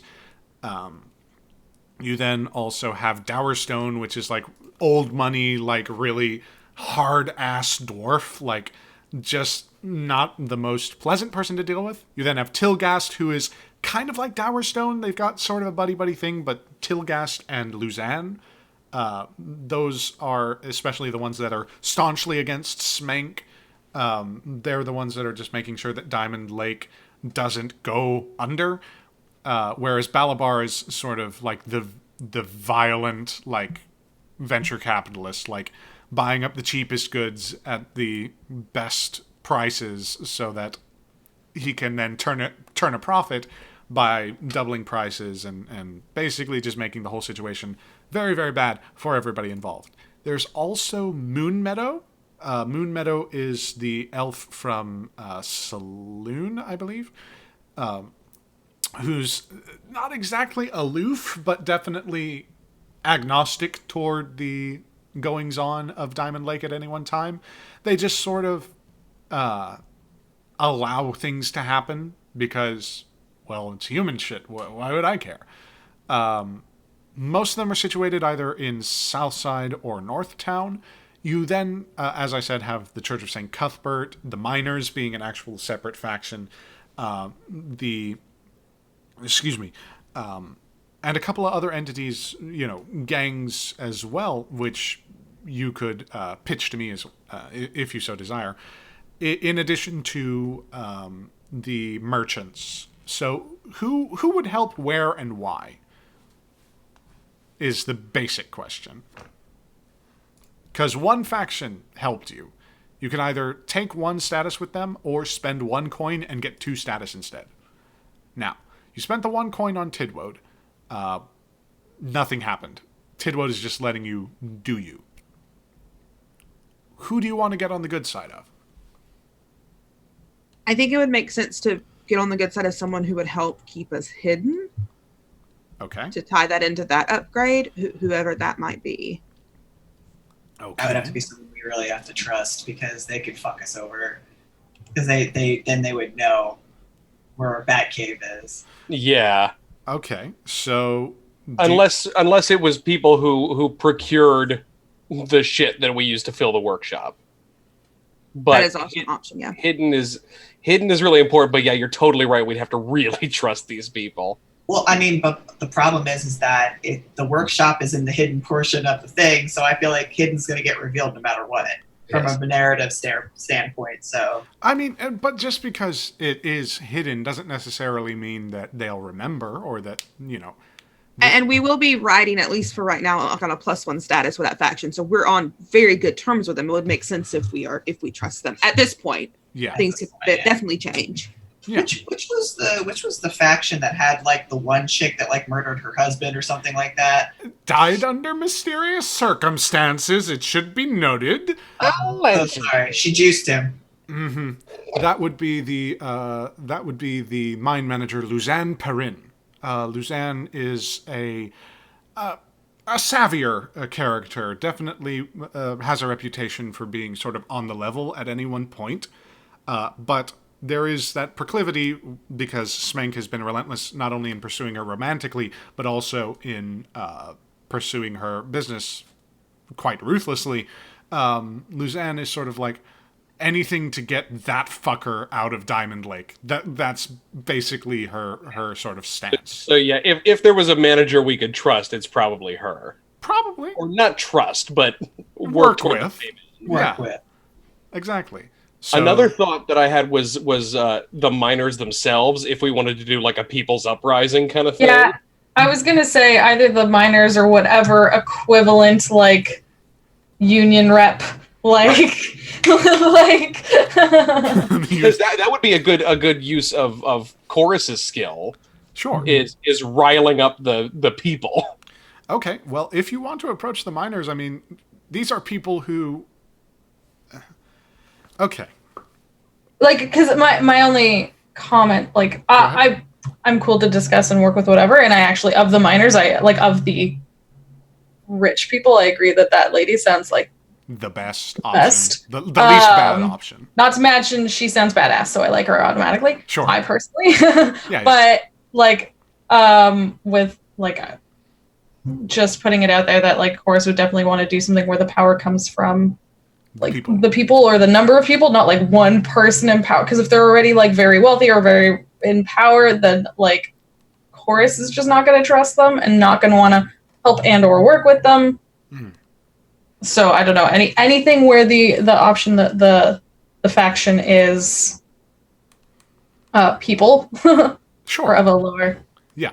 But that it's not all centralized within one entity, that it is diffused amidst the whole organization. All right, so that would mean that basically it's either you're working with the miners, who I will say I can make an NPC that can represent sort of your point of contact within the miners. Their personality I will define via flashback, but you got to tell me now, like, who are we going with? Are we going with Luzanne or are we going with the miners to help with this secret space? I'm fine with going with the miners. Okay. I think so too. I think if we're going for at least the semblance of a Robin Hood type thing, or like the image, we should go with the people. Yeah, we'd want them on our side to help bolster that reputation and trust us, and we have to give trust in them for them to trust us. How's Grey Miserable? Sure. Just as a point of mechanical fuckery, Chorus, would you be the one to approach the miners, or out of the group? Like, who would be the first one to say, "Hey, by the way, we're doing this really cool thing down at this warehouse. Follow us." Handing out flyers. Yeah, handing out flyers, basically. Like, would Chorus be beating the ground trying to find out who exactly might be advantageous to speak to? Just because Chorus is almost always extremely outspoken doesn't mean that on the rare occasion she doesn't know that she needs to keep certain things quiet. So she definitely wouldn't be, like, shouting about our secret lair! Like, it's real cool! Like, she's not that dumb. Okay. Like, but yeah, I definitely think, like, because I think Chorus probably, hangs out with the miners and in their social settings and at their bars and, like, rabble rouses amongst them. Yeah. So from that would find like I'll say as sort of a as a note, the people that you talk to most frequently, those are actually the ones, and you've sort of heard through the grapevine. Now, as we sort of shoot back to Sufyan and Chorus together, through the grapevine that a few of your friends were the ones to raise a stink towards Smank about their wages and whatnot. And now a few of them have suspended shifts. So, ostensibly to allow Smank to research the possibility of a wage increase, the likelihood of which rapidly dwindles with each passing minute.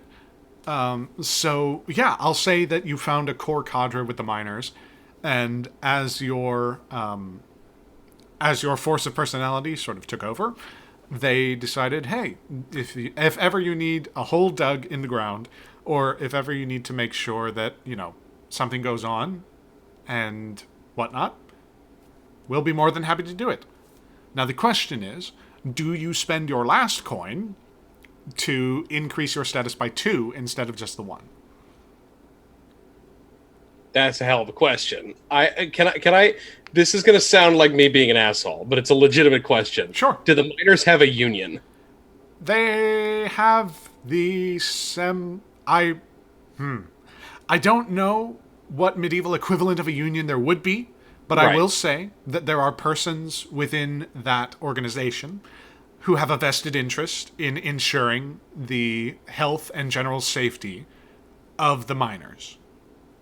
Whether or not that organization is effective is a separate question. Okay. Regardless, I will say this. The miners will always be a fixture within Diamond Lake.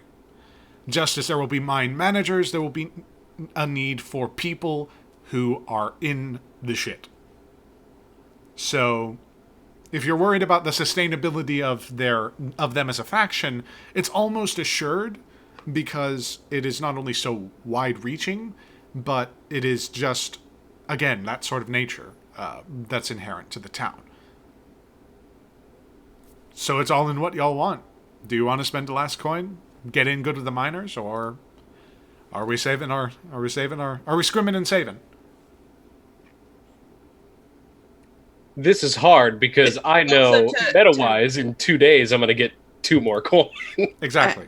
And also to just point out for future, we can also save that coin and spend it to only have -1 dislike with the faction that has to dislike us instead of -2. Yeah. Because there is on the other side, there's a faction that also dislikes us. So do you want people to like you more, or do you want people to not like you? Less. A little bit less. Like us less. Yeah. I think having a +1 with the miners is a good starting base. Yeah. As much as Sufyan wants to be very best friends with everybody, it's impossible. You will quickly learn. Yeah, so I think having people dislike us less is maybe a better option. Especially considering who I think might be affected by your workshop. I was like, well, who is Jason going to pit against us? Yeah, sorry. So, we'll say that you keep the coin, you take the one with the miners, so mark that however you can. And then we come to the second upgrade, the workshop, where you lose 2 status unless you spend a coin.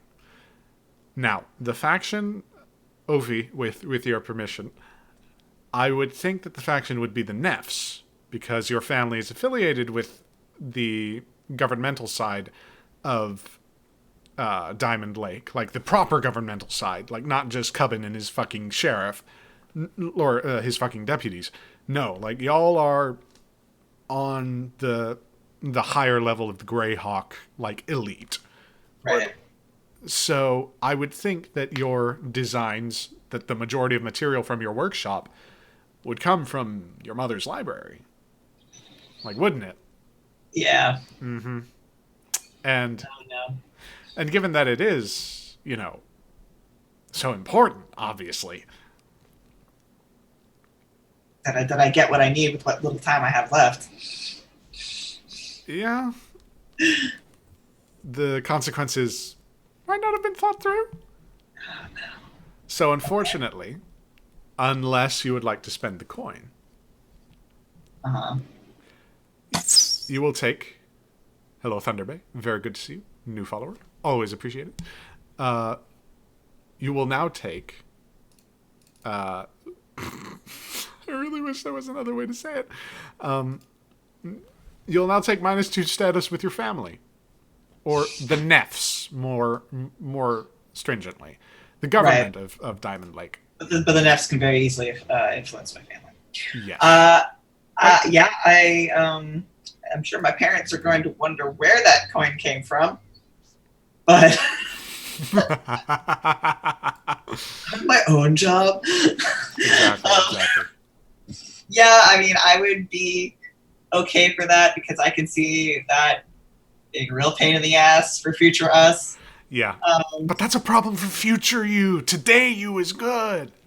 There is no future Ophiuchus. Oh, Only come on. dead Ophiuchus. So mechanically we can spend a coin to make it a -1 Yes. instead As of a opposed to -2, yeah. Yes. But that's a really interesting point, though, is do we give a shit? Because no, but I'm talking Just about. to leave at home. But I'm thinking of like, so this is essentially Ophi's family in a nutshell. Well, it's a little bit beyond Ophi's family, Right. but like, yeah. Affiliation with Ophi's family. Yeah, it's Yeah. affiliation with them. Ophi despises these fuckers. Mhm. Would we spend a coin to try to get in their good graces, or Well, would I we don't be okay think we're with being- getting in their good graces so much as we're trying to buy time for them to attack or to tell Ophi's family. Because as I'm thinking, what we're probably tying this, like, correct me if I'm wrong, Jason, what you sort of described as this is sort of tying in the workshop and how Ophi got all of his arcane materials and stuff. So that comes from the family connections Ophi has. Maybe Ophi doesn't want that to get back to his parents so quickly, so maybe this buys us some time. Not that we're in their good graces, because Okay. we're not in their good graces with a -1. Yeah. Immediately that puts you on sort of the governmental shit list of like, wait a minute, what the fuck? Like, Who they is will this? still have eyes on us, but the eyes on us between -1 and -2 is a little less heat at the moment. Think of it this way, Michael. We spend the coin. They're not as mad that I summoned the demon before. Which Yeah. you did totally summon a demon before. I did summon. Allegedly. That's They a problem. they could very well get angrier, or we could make them our best friends as the game goes on. And who But- knows, like, the Nefs aren't exactly affiliated with the mine managers beyond an oversight role.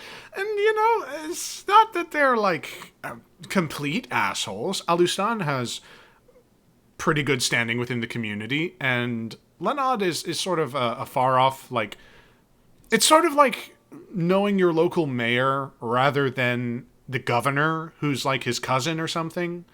Like, but instead it's brothers, and one's a wizard.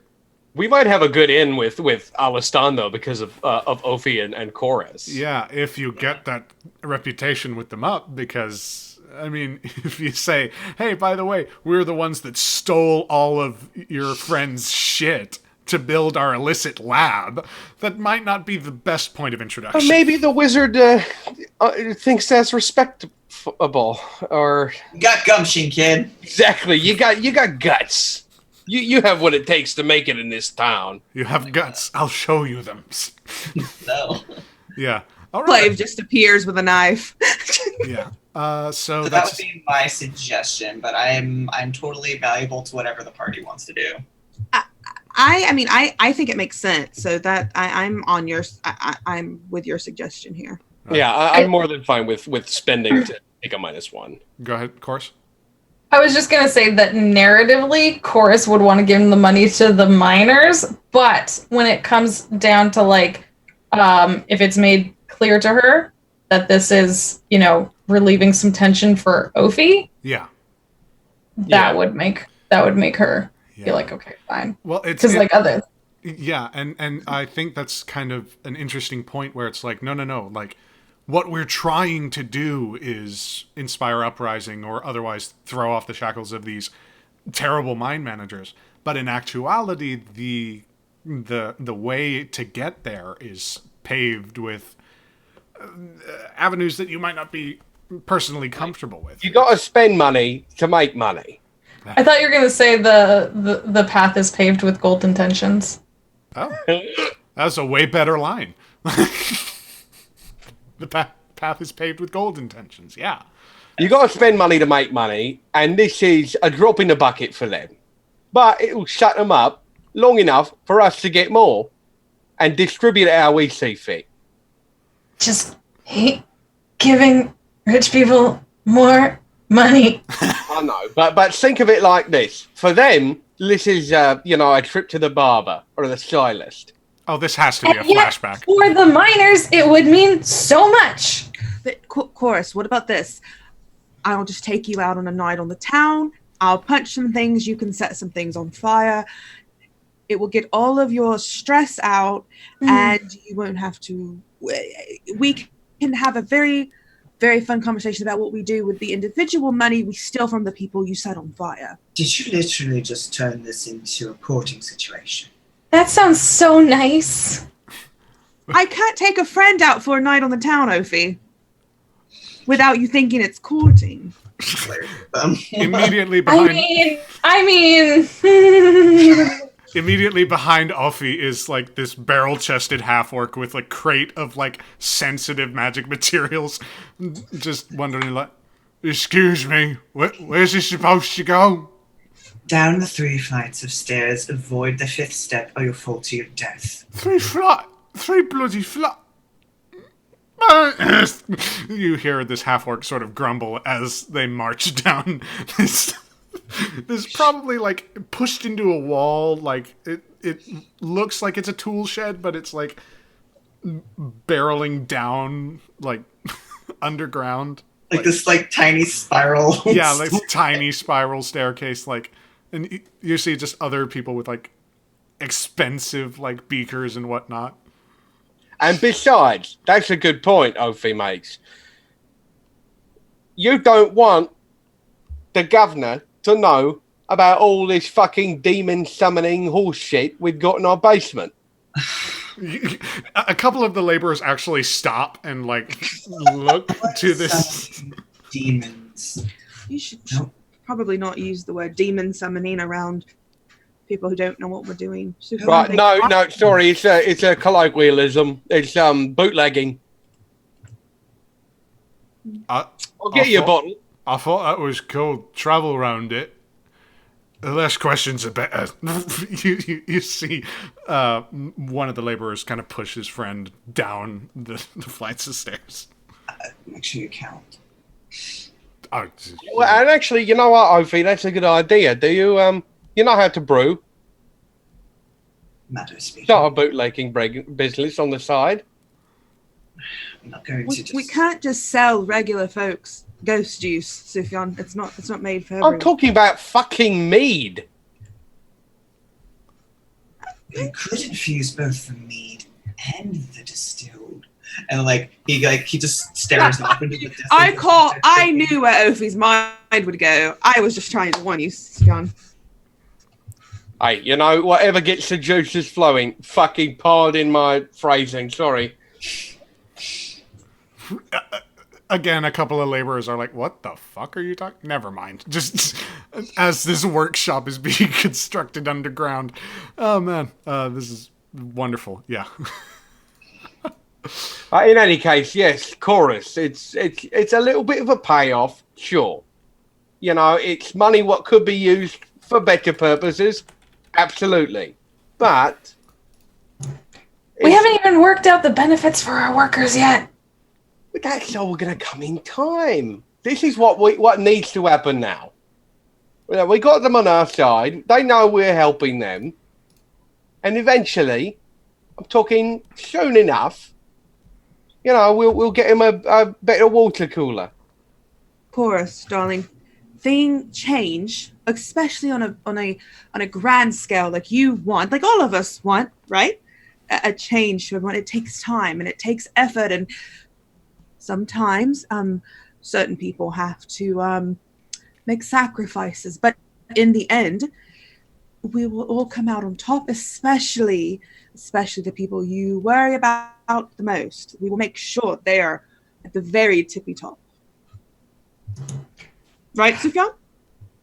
Well, yeah, you know, sort of right below us, maybe. Yeah, But of course, we'll be at the very top. So I'm not insane, but the other people will be right there. Of course, I'm doing this because you made me believe in this idea. I'm in it for whatever it is you have. I know, and that's why if it helps you, I'm fine with it. I just immediately get very angry when I think of certain people having more. well, that's just wonderful. You know what it is, though? It's they got more now, so we can have more later. Because it's not like we're not going to take it fucking back. That's true, and it'll be all the better when they lose more. And you can just take it off. I mean, take as much as you want from Ophi, right? He's got it to spare. I don't want to take anything from Ophi. Well, it's not going to matter soon anyway. Oh, hush up. Immediately you hear a ridiculous clash as somebody miscounted and fell down the stairs. He goes to like the opening of the door and kind of like peers down the stairs. I expect to be paid back for that. He's not dead, is he? We can't afford another dead one. And scene. Nice. Another dead one, you say. Jeez, guys. Just juicing. So that was sort of the crew upgrades all handled. Now there is the question of, and this is the fun part. You thought all this was the fun part. No. We must choose a favorite contact. Yes, you mark the one who is a close friend, longtime ally, or partner in crime. Record the faction status changes related to your contact. One faction becomes more friend. Let me try that again. One faction is more friendly. The other, less friendly. At your option, you can actually increase the intensity of these relationships to take +2 and -2 instead.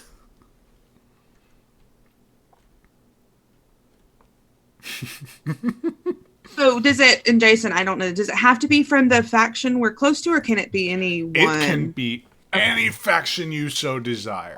If there is a faction that you want this NPC to be related to, whether it be positively or negatively, it doesn't matter. This person, whoever they are, is in good with and in bad with any of the factions that are available. Yeah. So, cool. Who exactly would be the general idea of the NPC that y'all want to sort of have as a point of contact?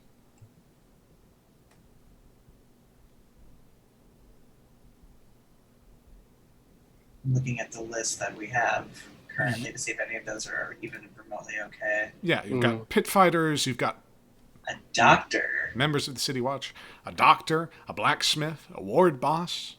I was gonna say none of us can actually heal, can we? Oh no, we cannot. I don't know if I can. I don't think I can. I think during downtime you can roll to Yeah, during downtime your vices and Sexual that sort of healing? thing. I don't know. You I was know? thinking for Claire.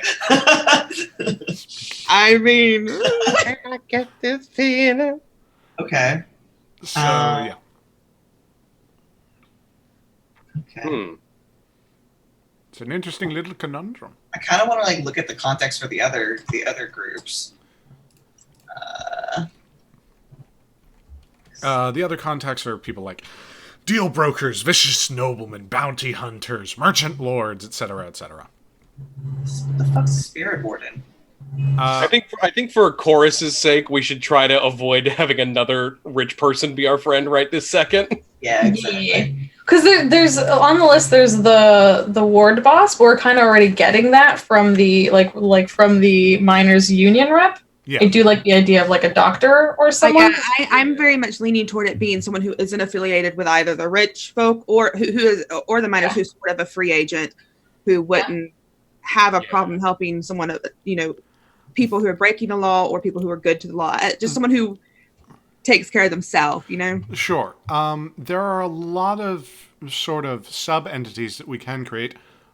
Or you can sort of cut a deal with the merchants themselves, not just Tidwode, but the merchants as an entity, or having not sort of given lip service to them yet, you've got the garrison, you've got the Church of St. Cuthbert. Like, even though the Church of St. Cuthbert is sort of headed up by this very fiery, sort of fire and brimstone kind of person, that doesn't necessarily mean that every follower of St. Cuthbert has that same affiliation or sort of ideal.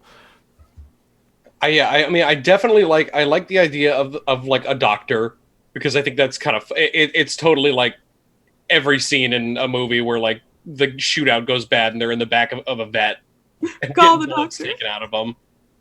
Yeah, I just see like we have some people who are fighty type and like or pro like in that sort of and I just see a scene where someone goes to Ophi and is like, help, because they're like such in the workshop like working on stuff, and he's like, no, like that's not what I do.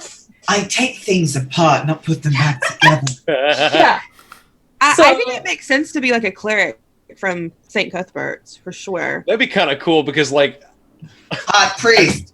I feel like based on the So we're going Fleabag here for a second. It's hot priest season, Jason. You know this. also because the church itself are horrible. We could get like the one decent one. the one decent one. Okay, well, now hang on. I resent this. I should reintroduce you or reacquaint you all with the Church of St. Cuthbert. Okay. So the church itself is run by a man by the name of, oh God, nope. Let's try that again. Ewan McGregor. Urian Weyers. Yes, it's Ian McGregor. From Angels and Demons. As played by Ewan McGregor. A bombastic orator prone to populist rants extolling the virtues and values of the common man. He preaches a creed of common sense, honesty, and self-sacrifice, and encourages the faithful to show their penance to St. Cuthbert by whipping themselves as an act of self-mortification.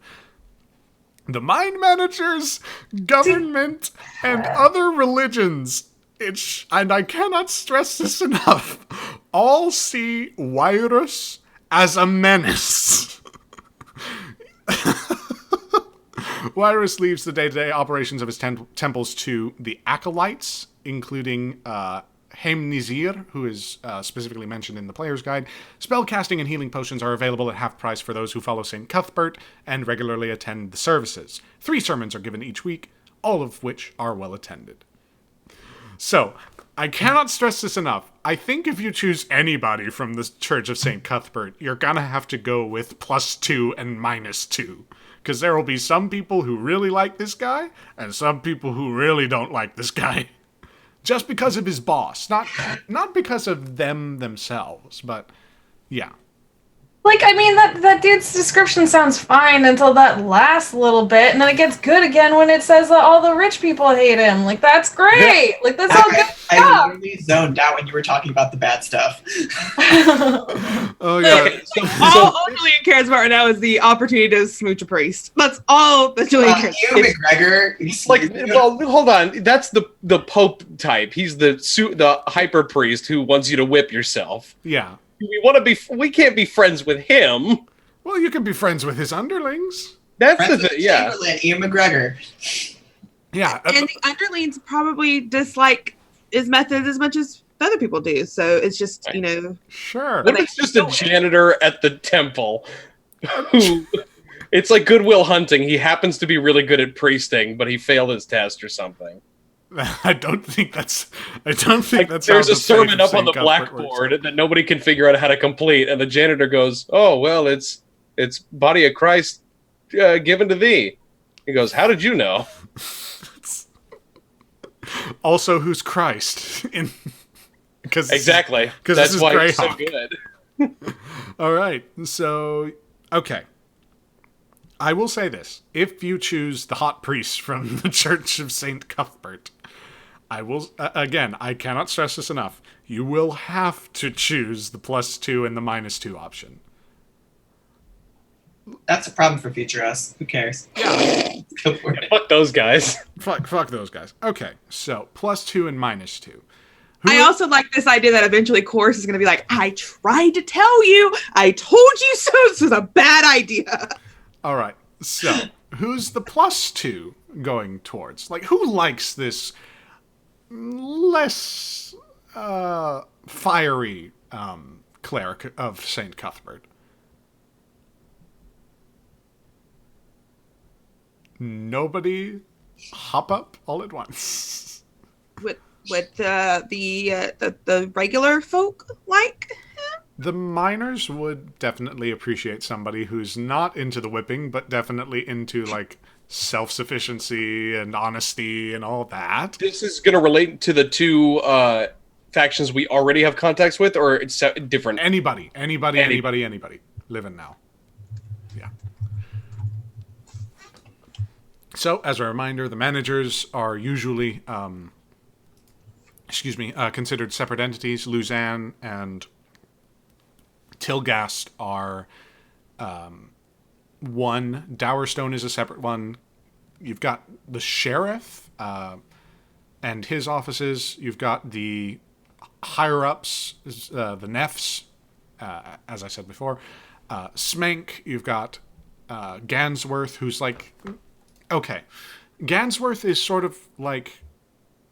He's tabula rasa, like a blank slate amidst the mine managers. He's the youngest of them. He hasn't really made any significant moves. But what you've heard of him, he just seems like an A-OK sort of dude. Who could be affiliated with the Church of St. Cuthbert? Who knows? But yeah, it really is sort of how y'all want to flavor it. Like, who do you want to be in good graces with? Who do you want to piss off?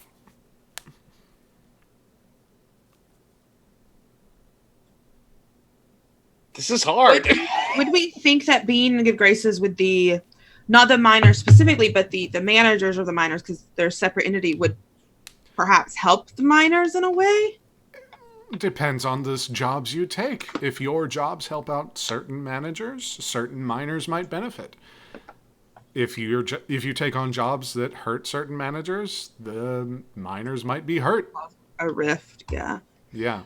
So we could also think of, like, if we are allied with this perhaps rebellious priest, then maybe it would piss off the church as an entity if it's headed up by this very radical preacher. And get him killed.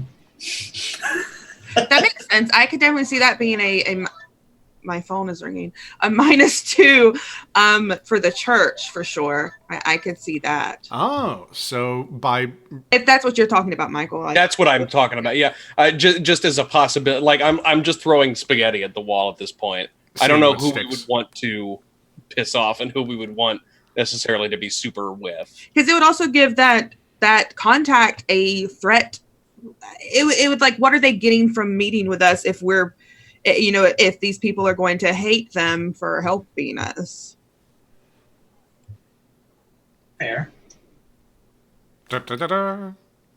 Question. I think that's fair for the negative relationship. I think would be the church, maybe. Okay, so you're friends with this particular priest, but because they are antithetical to the sort of... how can we flavor this? Hang on. Let me get a good beat on what St. Cuthbert's all about. St. Cuthbert, yeah. So, zeal, honesty, truth, discipline, lawful, neutral kind of deal. Maybe this guy is a little bit more of, like, youth pastor vibes, if that makes sense. Like, definitely. Well, Well, I mean, or maybe it could be the opposite, where the church has gone astray, and this person that we know is trying to, like, get it more neutral and less kind of fucking insane. Could be. Well, because, like, it says, like, in here that about St. Cuthbert and everything like that like you said, the virtues of the common man, common sense, honesty, like, those are all good things. Like, so is... Well, Let's be honest, St. Cuthbert's can be based on good beliefs, but maybe this leader of it has gone to the extremist route of it. Yeah, and so this youth bastard, that's what I'm going to refer to him as now, is trying to bring it back to the very baseline good beliefs. Mm-hmm. which could be like community service and, you know, being kind to everybody, where maybe the person who's in charge right now is like a capitalist pig. All right. So Spinning towers.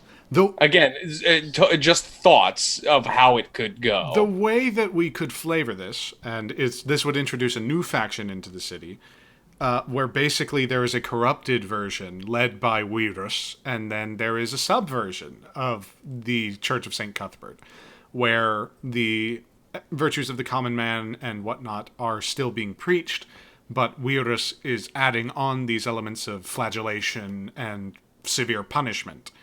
So it could be the difference between the church and the chosen, basically. The chosen being Wyrus's sort of interpersonal group, and the church being the wider entity that this person, this hot priest that you're inviting on board, is a part of.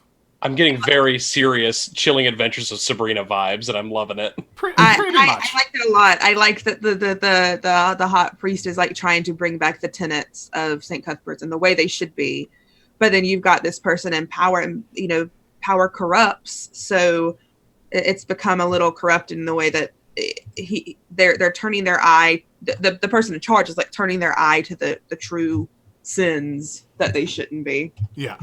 Which that'll be interesting to see how you navigate. So, I totally forgot we're not supposed to have any politics in this game, so we gotta just That changed it all. Sorry. get rid of when it. did I ever say there'd be no politics? Anyway,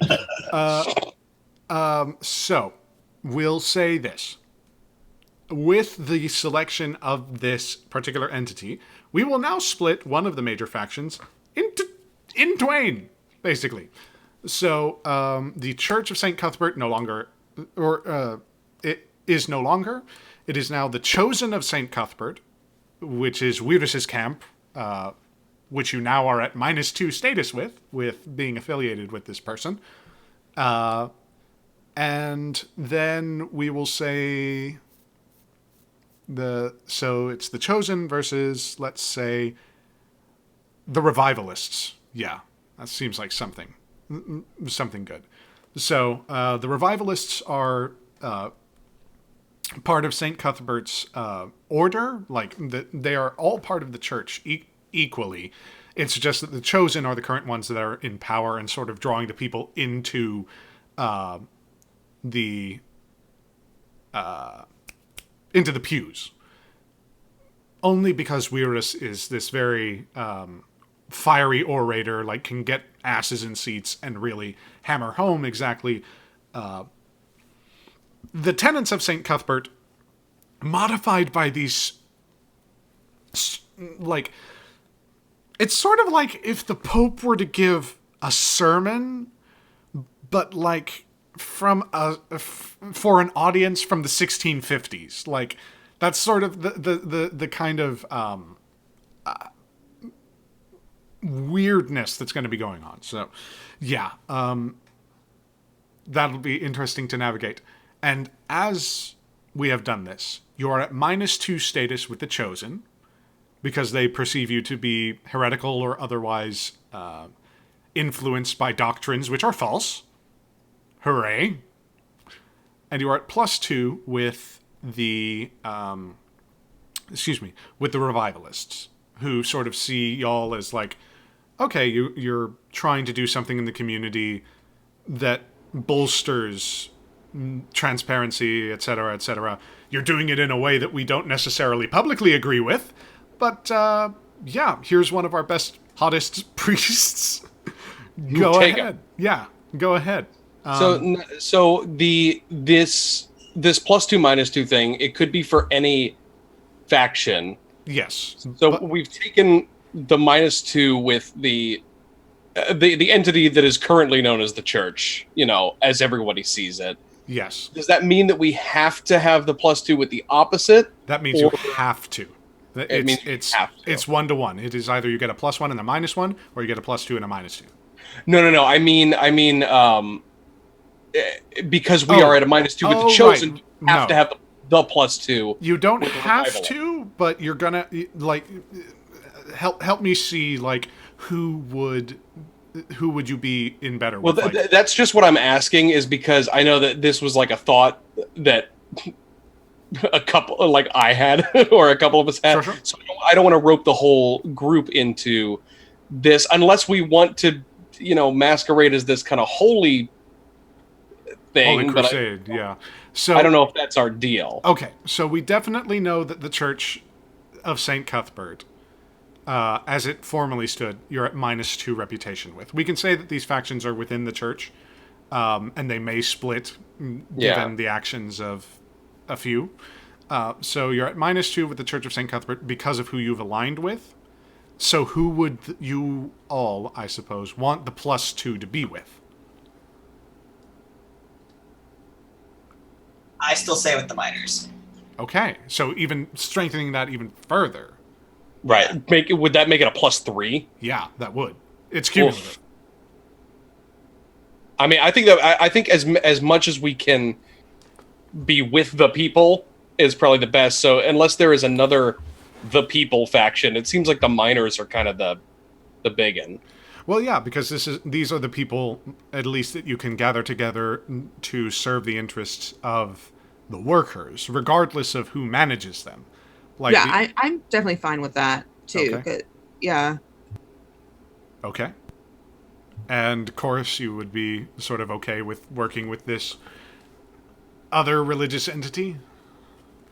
Oh yeah, like I have my own religion, but like this dude's okay. This dude gets it. This guy fucks. And it means we're more enemies with that dick, and that's great. Like I'm always cool with being enemies with dicks. Like that's perfect. Turn them all down.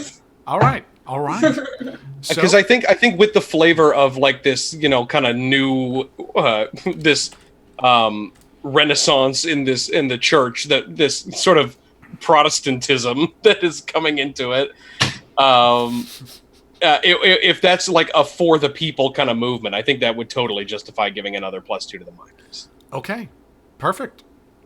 That'd be perfectly fine. So we'll say that the factions for now are not split, that this is perfectly together, still as the church, but you are at -2 reputation with the church. You are at +2 with the... Oh, God, what are they called? Miners. Wow, that word just left my head. Okay, so now... So we got... Currently what I have is a -2 with the Nefs, a -2 with the church, and a +3 with the miners. Yep. We're And- -1 with the Nefs. Because We gave that. You're extra totally right. point. Yeah, so I need to mark off my coin then. Yep. Well, it's not your coin. It's the crew's coin. the crew. Yeah. Make sure you mark Yeah. because we should be at no coin with the crew now. Right. So I suppose now we must find out the name of this favored contact. Hugh McGregor. Yeah, there you go. I don't... Christian. Christian McEwen. What was his name in Big Fish? Oh God. That's literally my favorite movie, and I don't remember his goddamn name. Well, how about... cut you a deal. First name is going to be Ewan. Is that good? All right. So, Ewan... now we just have to find a... Ewan Rumblewater? No, that doesn't I sound don't right. like that mouthfeel, Jason. No. Yeah. No. Yeah, it was... Ooh, Ewan Hallowed River? How about Ewan Kenobi? No. Veto. I really like Hallowed River. That's a very That better. blessed sounding name. All Ewan right. Hallowed River. Yeah. Ewan I'm also thinking of all the ways Clave could make fun of it. McGregor. Ewan Hallowed River. Christensen. Ewan Christian Anderson. Ewan Christian Bale. No. Tag name Angel. Ewan Reeves. All right. Barring any other very good input, we'll go with Ewan Hallowed River. Everybody good with that? Ewan Downey Jr. God damn. Yes. Ewan Hallowed River, yes. Move on. All right.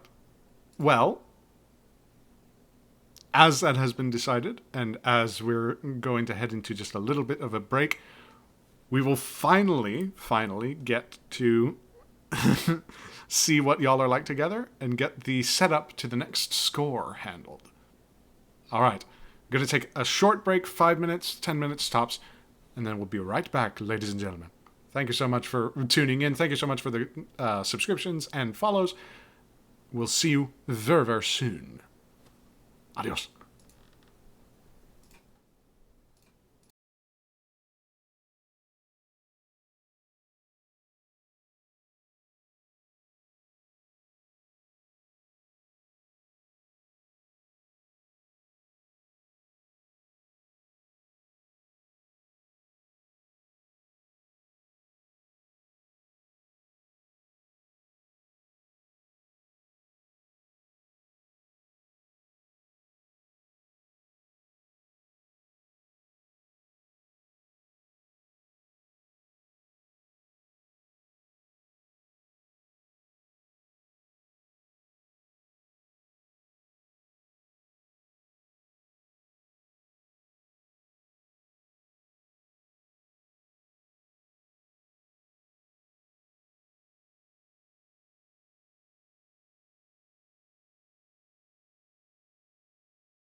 Haha.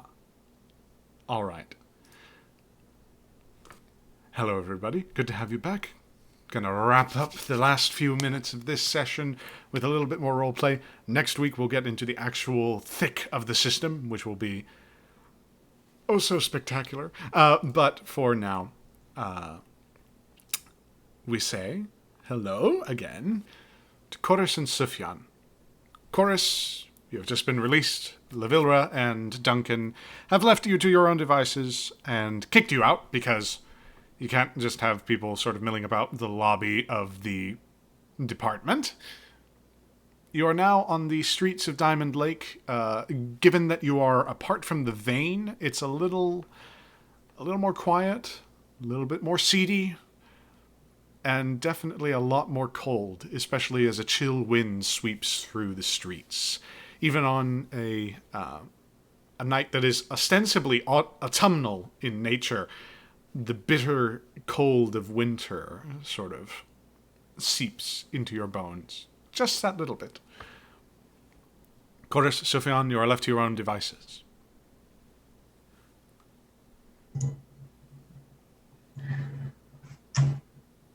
I'm sorry, but it's not my fault that all the tools that the mine managers buy are extremely flammable. Yeah. So, about that, trying to, what, inspire the masses or something? No, I just... They need more, and he's not giving them anything, and they don't listen, and no one listens, and it's not... No. I understand. Of course the managers don't listen. They got their own pocketbooks to worry about. That's why we listen for them, all right? We provide where they can't. And we can't provide if we're pissing off the people paying them. Does that make sense? Or we just going to do this again next week? I mean, hopefully I don't have to. It wasn't my intention. They just are being so terrible. Well, that says maybe. But like I said, you got to spend money to make it. Got to break a few eggs. You got to let a few things ferment. Because eventually, look at what's coming to them, yeah? Eventually. Subtly. But how many people have to get hurt or go hungry while we wait to fix things? Well, I don't rightly know about that, but we'll do our best to provide for those that are left. That's the nature of the game, love. You can only win if you play it. Unbidden, almost, another wind sweeps through the two of you. Through you, almost. It is cold tonight, and Chorus, your heart goes out to those who you know are without coal.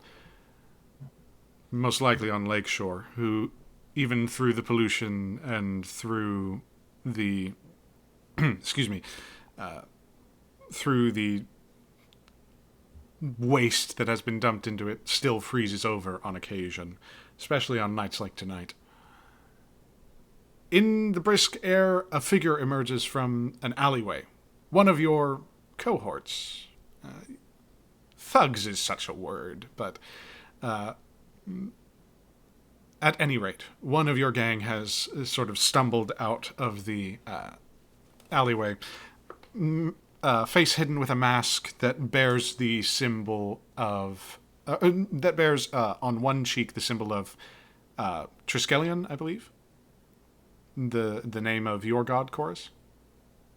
And the other, a diamond shape just a simple shape, with a few asterisks on each side of it, representing sparkle.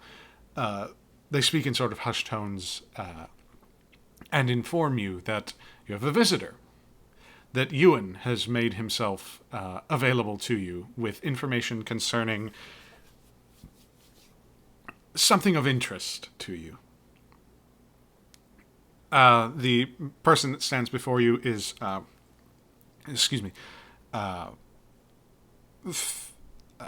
femme presenting, but they sort of try to sniffle as best they can, and just in tone that you've got to get moving. Like it seemed like a really urgent conversation.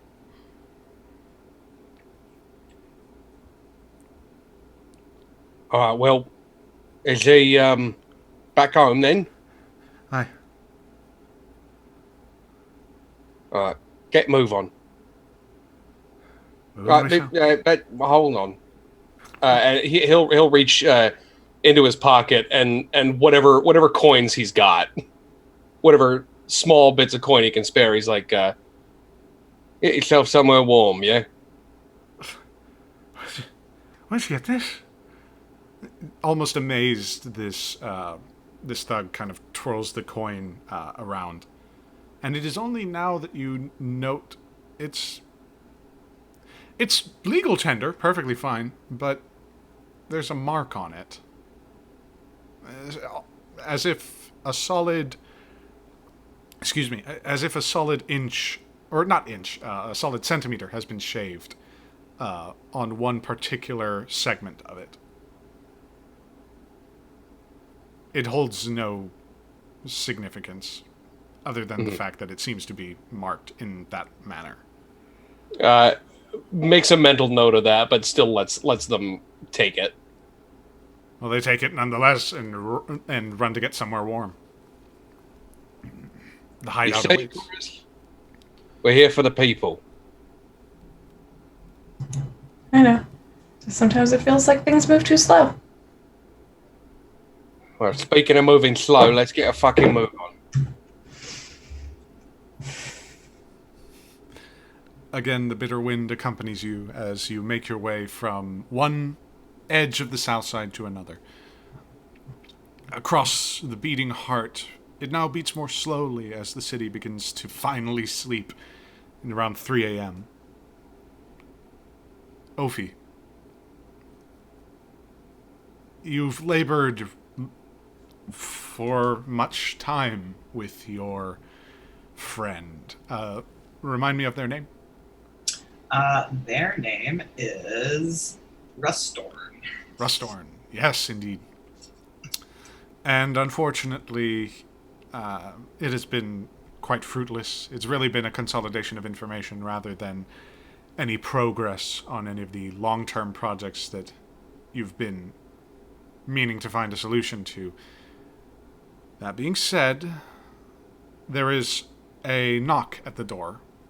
Rather quick and rather subtle before a final thunk is heard. Much more sharp and decisive. I imagine Opie probably was probably one of the last ones to start cleaning up from the entrails and innards and whatnot. Yeah. He kind of rolls his eyes. Hold on. Do you know what time it is? Just quickly kind of just wipes his hands and goes over. Probably still a bit of a mess. Time for this one to sleep, personally. Rustorn kind of wipes his eyes and rolls them around. He goes to the door and opens it, and embedded in the door by a dagger is a small letter written in thieves' cant. He looks at it, looks to you, not knowing thieves' cant at all, and just sort of narrows his eyes. Well, it was put into your door. It must be for you. I can't read thieves' cant. What kind of scholar are you if you can't read thieves' cant? He pulls out the dagger, lets the letter fall to the floor. One that is now armed and very, very tired. Mm-hmm. Well, you were the one that insisted on staying up this night. And he kind of goes over to pick up the note. He shoves the dagger in a pocket, realizing he has no sheath. Easy access to the boneyard, and a few fresher exemplars. What does it say? In Thieves' Cant, it is written that Ewan wishes to meet with you as soon as possible. Information pertaining to Tidwode. Okay. I don't think he's gonna really say anything. He just sort of kind of like his brows kind of furrow and he kind of folds it back up. Oh, just a message from an old friend that will release you from my presence. Aren't you glad? Thank the gods. I had been so despising of your company. He like looks over briefly to the corpse. I'll I'll be handle it. back. It's fine. I'll be back later with different notes. Perhaps notes that are a little bit more legible. More useful. Legible is useful, yes. Get some sleep. He kind of just turns and grabs his things and heads off. Hope you do the same. He calls back as he closes the door. Okay. Clave. Having performed admirably against a few of the miners, actually, it's kind of strange. You've established yourself quite well in the theatricality aspect of your crew. Indeed, as the punches land, you do so to thunderous applause amidst most of the patrons here, given that the feral dog mainly caters to miners who are just off shift or just going on to shift.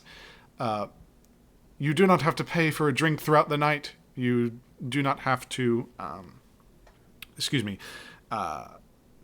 you do not have to worry about appearances here. You are amidst friends.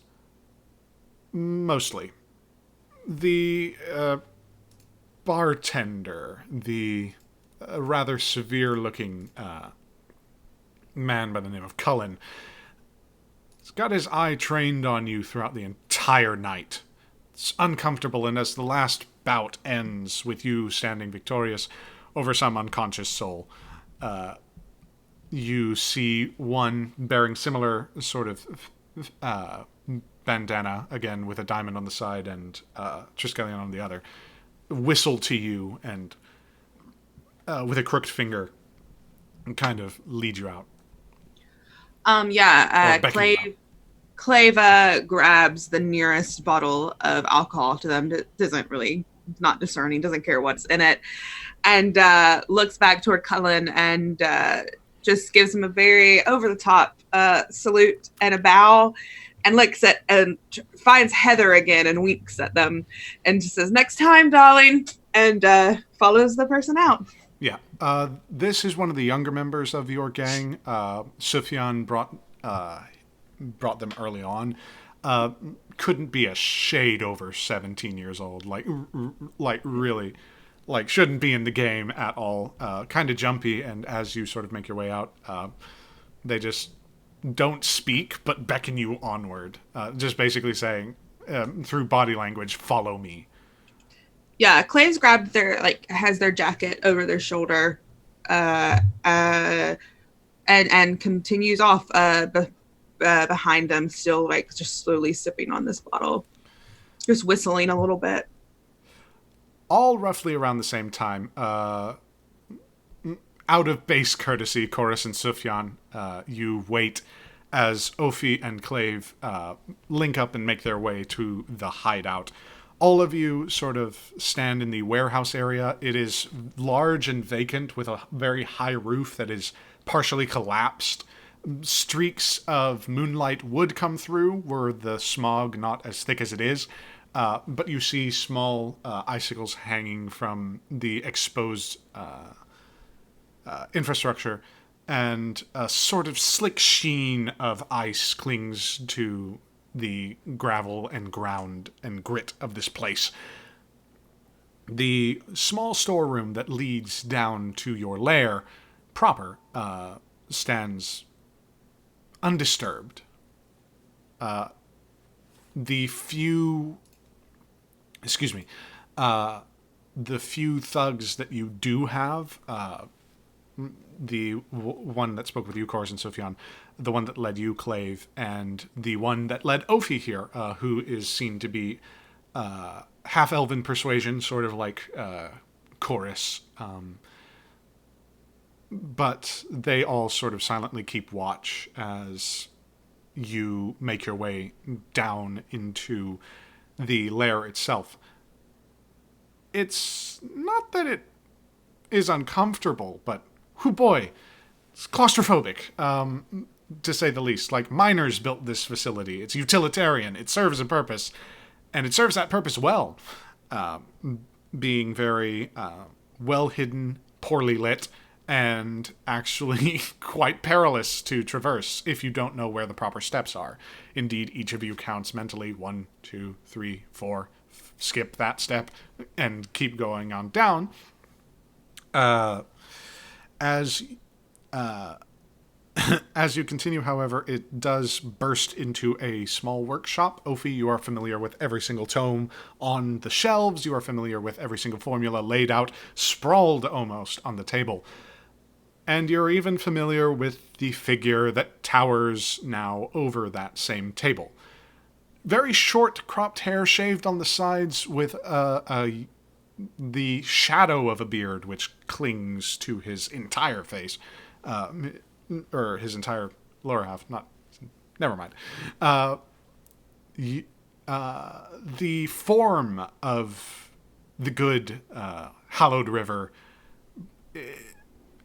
it is worn tonight. Especially, Chorus, as you understand that from the scene, there were a few persons with minor burns that were collected. Not anybody too severely hurt, obviously. It was mostly the tools, perfectly fine. Were it not for the fact that maybe a couple people stood in the way, that's just sort of what happens. And immediately Ewan kind of looks up to each of you and sighs very heavily, especially looking to Chorus. You're not unfamiliar with this look, Chorus, but there's sort of like if you were part of the Church of St. Cuthbert, oh boy, this would be a hell of a lot easier to sweep under the rug. But as he kind of stills himself, he takes in a very deep breath and sighs very judiciously. I'm not going to bore you with the details, but I'll say this. The next time that you want to commit some form of arson, don't let me sleep. Just keep me up. What did our lovely song that lights the mountains or whatever it is set on fire this time? Wait, you set something on fire? A few of Smank's tools. Nothing too terrible. At least, not to people who matter. Well, not to the people who really matter, not people who think they matter. It wasn't entirely on purpose. I just got kind of mad. It would have been a lot better if those tools weren't attached to some of the miners themselves, but I would say you should work on your anger management. I'm the last person to judge. And Clave just flops down on the nearest couch or whatever. Oh, down here, there's no such thing as couches. Is there a chair? Let's just say there's an examination table that's low enough. Okay, Clave's going to flop on something. Wouldn't get too comfortable if I were you. Ewan kind of intones. I remember when we first, shall we say, opened a line of communication. Pissed off a lot of, decent folk in my camp, but to the benefit of those who you supposedly help. Well, I've got a few opportunities that might interest you. I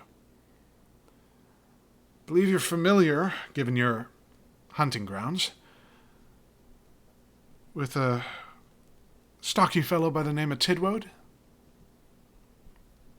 Had a running or two, yeah.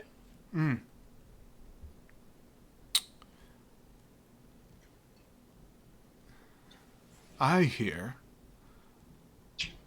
at least from your very good associates, and he kind of looks into the ceiling of this, the very low ceiling of this workshop.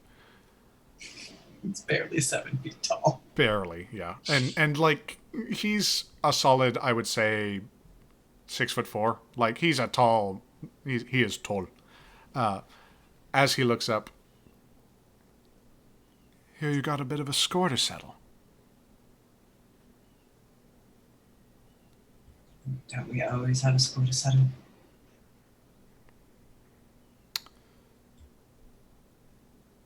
I think I can help. Well, that would be very kind, considering some of our extracurriculars earlier in the evening. I suppose why not more? Glances up to Chorus briefly. Does that not go against your agreement with those decent folk you imply we're not? Help rendered in the service of keeping things honest? I don't see anything wrong with it. Oh, then we're all agreed, it seems. So, what's the good news? Under a lot of bad. But we'll get to that. That's just the way. And we'll get to the bad next week. Oh, no. Yes, indeed. We have the first setup for the score, as apparently your relationship with Tidwode is a little bit strained for whatever reason. Oh, well. What could that be? How? Through what manner? Just gonna kill him anyway. We'll see how that goes. Thank you, everybody, so much for watching. Just a quick rundown. I've been Jason Cutrone, at JustJasonPlease on Twitter. So happy to be here, and so happy to finally get to the meat of it all with the score to settle coming up next week properly. I'm not nervous at all, but I'll hand it off to the players, give a few relevant plugs their way, and we shall figure out the rest of it at the end of stream, where I have a couple of sponsorships to throw out there. But we'll go in the regular order. Jess, hello, how you doing? Oh, hi. Apparently I hurt some of the people. How did that happen? Well, shit. I think it was more flavorful burnings. Yeah, it's Just, yeah. just You know, charring, if you char something, it brings out the flavor, Jess. So I think It's I'm just- convinced that the demon I summoned is Chorus. Oh my god. I love that so much. all right. Oh my god, yes. Hi, I'm Jess, apparently your fire demon friend. At go_JG on Twitch and Twitter. So follow me on Twitter and chat with me about games. Hang out with me on Twitch and watch and play games, because that's what I do. Very happy to be here. Thanks, everyone. And yeah, what's gonna happen next week? It's gonna go real good, I'm sure. Just like this week, it's gonna go really, really good. It's gonna go great. No worries. Be perfectly fine. Stop panicking. Why are you panicking? All right. Anything that you would like to plug, throw in front of our faces, get into, before we hand it off over to Julia?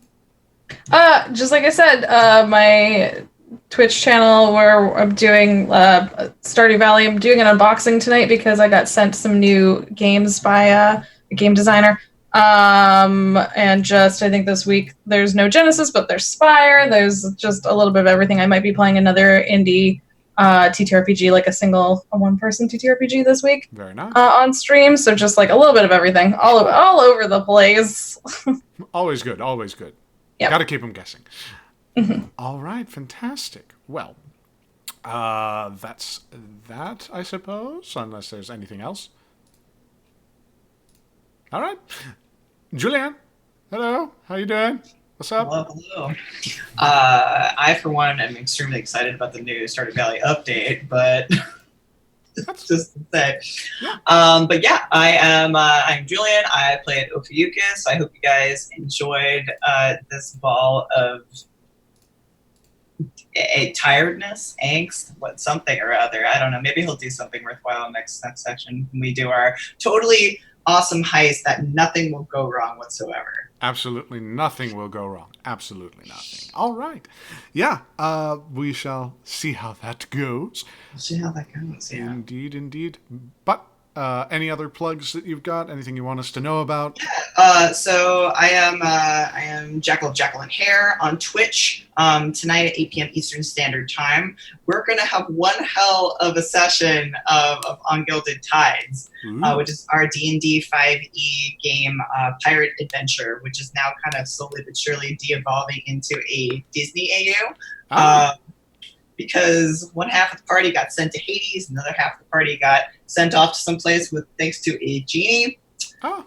And Scar is off in the distance somewhere, parading around as a tabaxi. It's great. Make sure to check us out for that nonsense to see what other cosmic interferences roll on in. We shall I made see. one joke. I'm like, oh, it would be kind of cute to have like a tabaxi lion folk with a crew of Knoll pirates. Yeah. Do a little Lion King thing. And now everything is just gone to shit.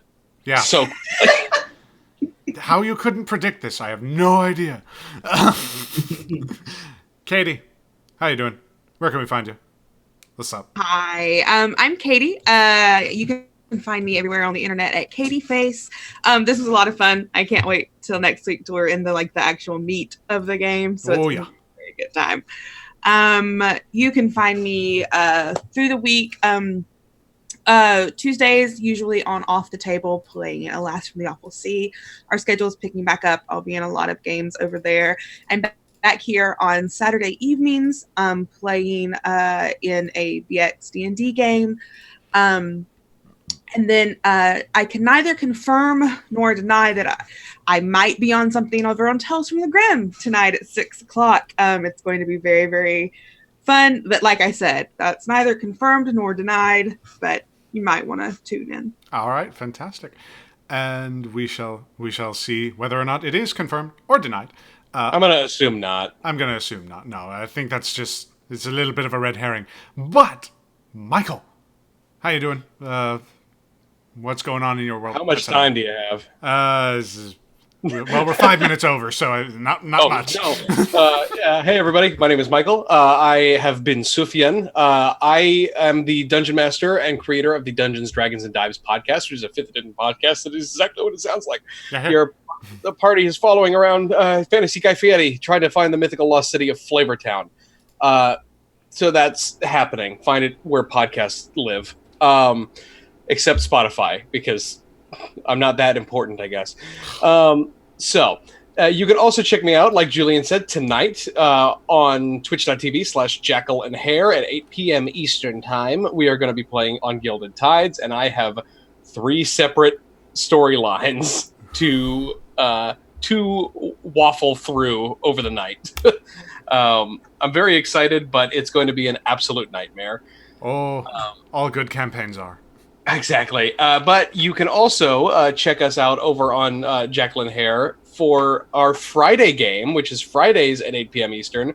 Julian is running a Tales from the Loop Things from the Flood game, the Halo Effect, which I play in, which I am very, very excited for and incredibly stressed about.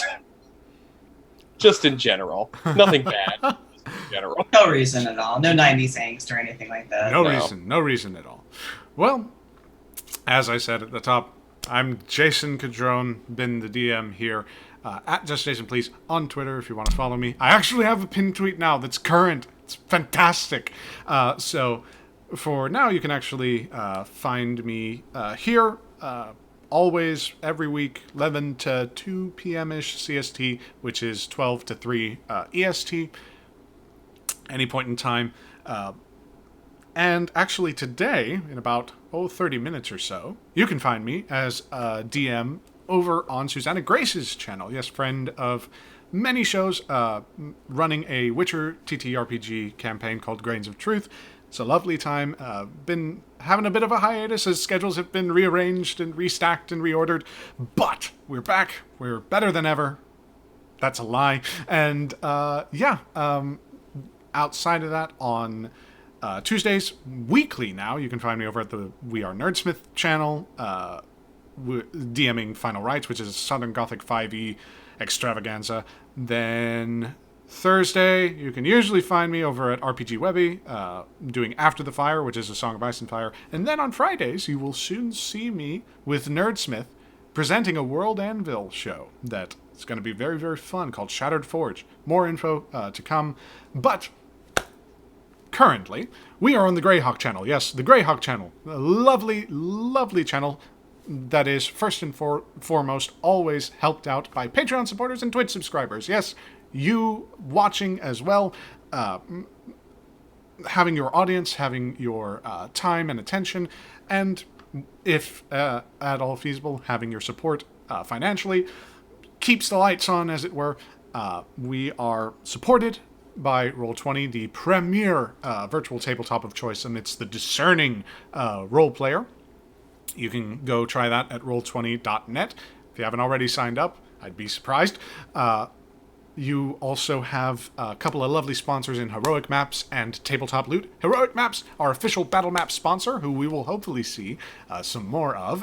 You can go and check out their library of more than 300 maps on DriveThruRPG. Some marvelous work over there. Just search up Heroic Maps. You'll find their stuff. It's gorgeous. Then you have Tabletop Loot. Yes, Tabletop Loot, purveyor of fine polyhedrals the world over. If you go to tabletoploot.com and enter Greyhawk in the coupon code box at checkout, you can actually get 15% off your entire dice order. So, you like saving money, holidays around the corner, maybe some fall birthdays, like, some Libras wanting to, find balance in dice, something like that. Go over to tabletoploot.com, enter in the coupon code Greyhawk, 15% off your order. Haha. And as a little bonus for Patreon supporters and Twitch subscribers exclusively, you can actually get coupon codes to ruinc.com and Cantrip Candles in the private section of our Discord. Yes, the Greyhawk channel has a Discord that you can join somehow. I'm not entirely sure how. I'm pretty sure there's something in the description somewhere here. Is it there? It's right over the... You'll find it. At any rate, you can follow the Greyhawk channel on Twitter. I think it's just at Greyhawk channel. Lovely group of folks. Heavenly and Bree are the community managers of this entire shindig. It's just a marvel working with them and a marvel to be on here. We thank you so much again for watching. Hope to see you next week. Remember, 11 a.m., 12 p.m. EST. And it's been a fun time. Been wonderful having you. Take care, beat the heat, and adios. Bye-bye.